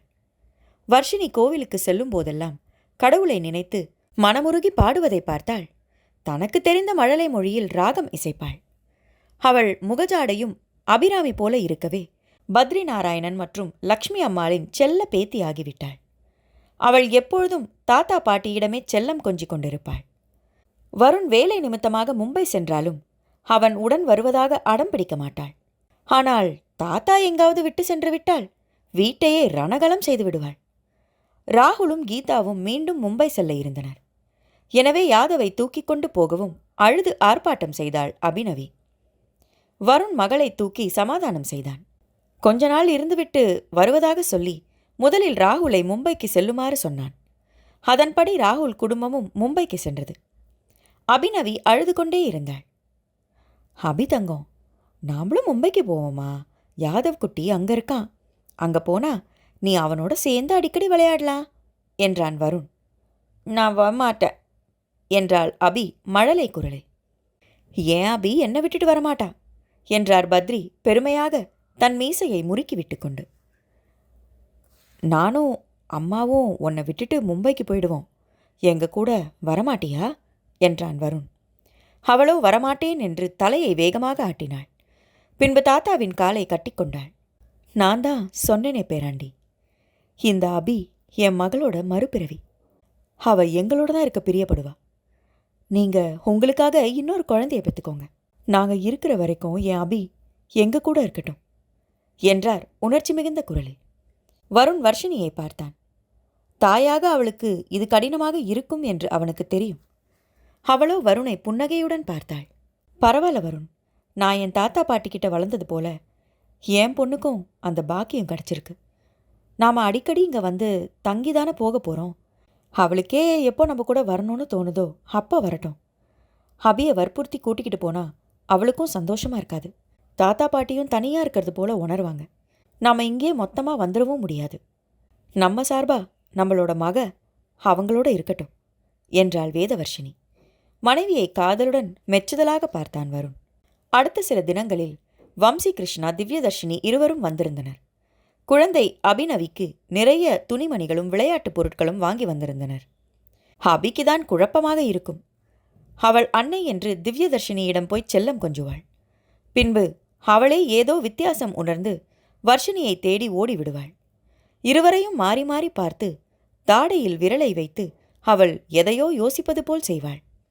அவளின் செய்கையை பார்த்து அனைவரும் கலகலவென்று நகைப்பார்கள். இப்போது அபி வர்ஷினியையும் திவ்யதர்ஷினியையும் பார்த்து, அம்மா நான் மாதிரி பாப்பா எங்க என்றாள். அதற்கு வம்சி தர்ஷினியின் வயிற்றை காட்டி, இங்க இருக்க அபிக்குட்டி, இன்னும் 6 மாசத்துல ஒன்ன போலவே ஒரு தங்கச்சி பாப்பா வந்துருவா என்றான். என்ன ப்ரோ சொல்றீங்க? வாழ்த்துக்கள் என்றான் வருண். வர்ஷினி சகோதரியை வாஞ்சையுடன் கட்டிக்கொண்டாள். பிறகு வம்சியும் தர்ஷினியும் பெரியவர்களிடம் ஆசிர்வாதம் பெற்றுக்கொண்டார்கள். நான் கர்ப்பம்னு தெரிஞ்சதும் வம்சியோட அம்மா, அதான் என்னோட கோமதி அத்தை, இங்கே வந்து இருக்கும்படி கண்டிப்பாக சொல்லிட்டாங்க. என்னோட எல்லா ஷூட்டிங்கையும் முடிச்சுட்டு இனி நடிக்க போகிறதில்லைன்னு சொல்லிட்டு வந்துட்டேன் வர்ஷி. இனிமே இங்கே தான் இருக்க போகிறேன் என்றாள் தர்ஷினி. நல்ல முடிவெடுத்திருக்கடிமா, உடம்ப நல்லா பார்த்துக்கோ என்றார் லக்ஷ்மி பாட்டி. வர்ஷினி சற்று நேரம் தர்ஷினியிடம் பேசிக் கொண்டிருந்து விட்டு அனைவருக்கும் விருந்து பரிமாறினாள். அதன் பின்பு வம்சியை அழைத்து, எனக்கு உங்களை நினச்சா பெருமையாக இருக்கு வம்சி. எப்படி இருந்தவளை நீங்கள் உங்கள் காதலால் பொறுப்பான பொண்ணாக மாற்றிருக்கீங்க. அவள் மாற்றத்துக்கு நீங்கள் தான் காரணம். ரொம்ப நன்றி வம்சி என்றாள் தழுதழுத்த குரலில்.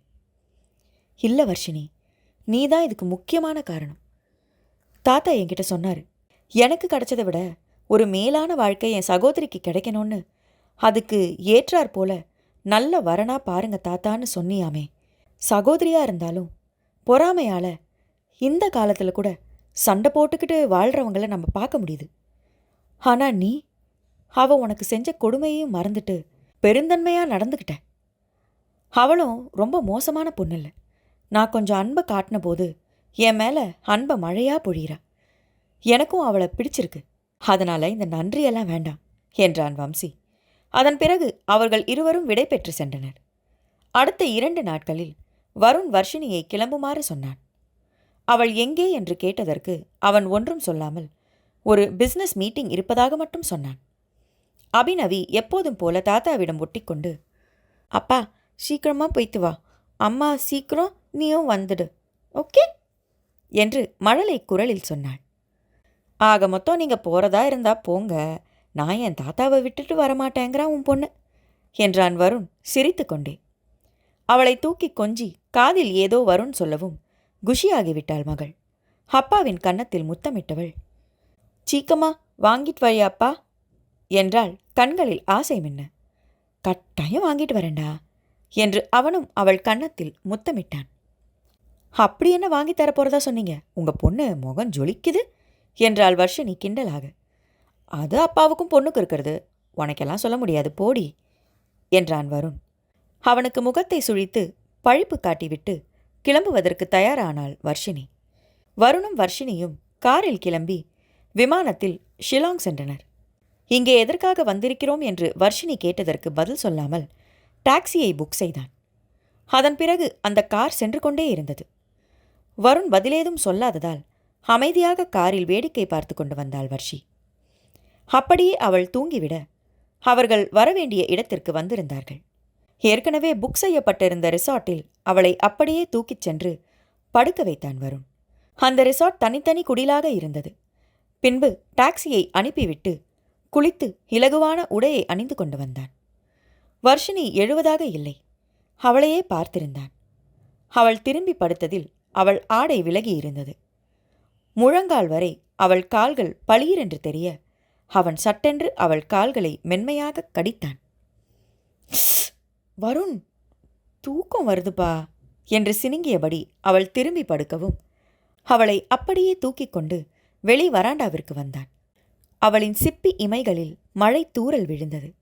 பின்பு அவள் மலர் இதழில் மழை துளி விழ அதை தன் நாவால் சுழற்றினாள். அதன் பிறகும் அவள் மேனி முழுவதும் மழை துளி விழவும் கண் திறந்து பார்த்தாள். மேற்கூரை இல்லாத பரந்த வானத்தில் மழை துளி விழுந்து கொண்டிருக்க வருண் அவளை கைகளில் ஏந்தி காதலுடன் பார்த்து கொண்டிருந்தான். அப்போதே சுற்றுப்புறம் உரைக்க கண்களை மெல்ல திறந்து பார்த்தாள். இப்போது அவன் கழுத்தை தன் இரு கைகளால் மாலையாக கோர்த்து கொண்டு மழையை ரசித்தாள். அவளை கைகளில் ஏந்தி கொண்டு அவன் சுற்றினான். அவளும் சிரித்துக்கொண்டே அவன் தோளில் முகம் புதைத்தாள். மெல்ல அவளை கீழே இறக்கிவிட்டவன் அவள் கண்களை நேராக பார்த்தான். வருண், நாம எங்க வந்திருக்கோம்? மீட்டிங்னு சொன்னீங்க. இதை பார்த்தா ஏதோ ரெசார்ட் மாதிரி இருக்கு. இது என்ன இடம் என்றாள் வர்ஷினி. சிறப்புஞ்சி என்றான். என்ன? அவள் கண்கள் ஆச்சரியத்தில் விரிந்தன. இப்போ மழைக்காலம் இல்லை, ஆனால் இந்த சிறப்புஞ்சியில் வருஷம் முழுக்கும் மழை இருக்கும்னு கேள்விப்பட்டேன். அதனால தான் மழையில் ஒன்றை நனைய வச்சு உனக்குள்ள நான் நனையணும்னு இங்கே கூட்டிக்கிட்டு வந்தேன். எதுக்கா என்றாள் அவன் தோளில் சலுகையாக சாய்ந்து கொண்டு. நம்ம தேன் நிலவிற்கு என்றான் வருண். என்ன? ஏற்கனவே நமக்கு ஒரு பொண்ணு இருக்கா, ஞாபகம் இருக்கா இல்லையா என்றாள் குறும்புடன். அவளுக்காக தான் இப்போ நான் உன்னோட வந்திருக்கேன் என்றான் வருண் விஷம புன்னகையுடன். என்ன உளறீங்க? அவளை அங்கே தனியாக விட்டுட்டு நாம் தேன் நிலவுக்கு வந்தது அவளுக்காகவா என்றாள் வர்ஷினி கிண்டலாக. என் மக யாதவ் குட்டிக்காக எவ்வளோ ஏங்கி போனா. தம்பி பாப்பா வேணுங்கிறது அவளோட வேண்டுகோள். அதான் அவள் காதில் சொல்லிட்டு வந்தனே. நாங்கள் வரும்போது அம்மாவோட வயிற்றுல தம்பி பாப்பாவோட வரும்னு. அதான் என் மக சம்மதம்னு சொல்லி அடம் பிடிக்காம நம்மளை அனுப்பி வச்சிட்டாளே என்று சிரித்தான் வருண். அப்பாவும் பொண்ணும் நல்லா திட்டம் போட்டிருக்கீங்க.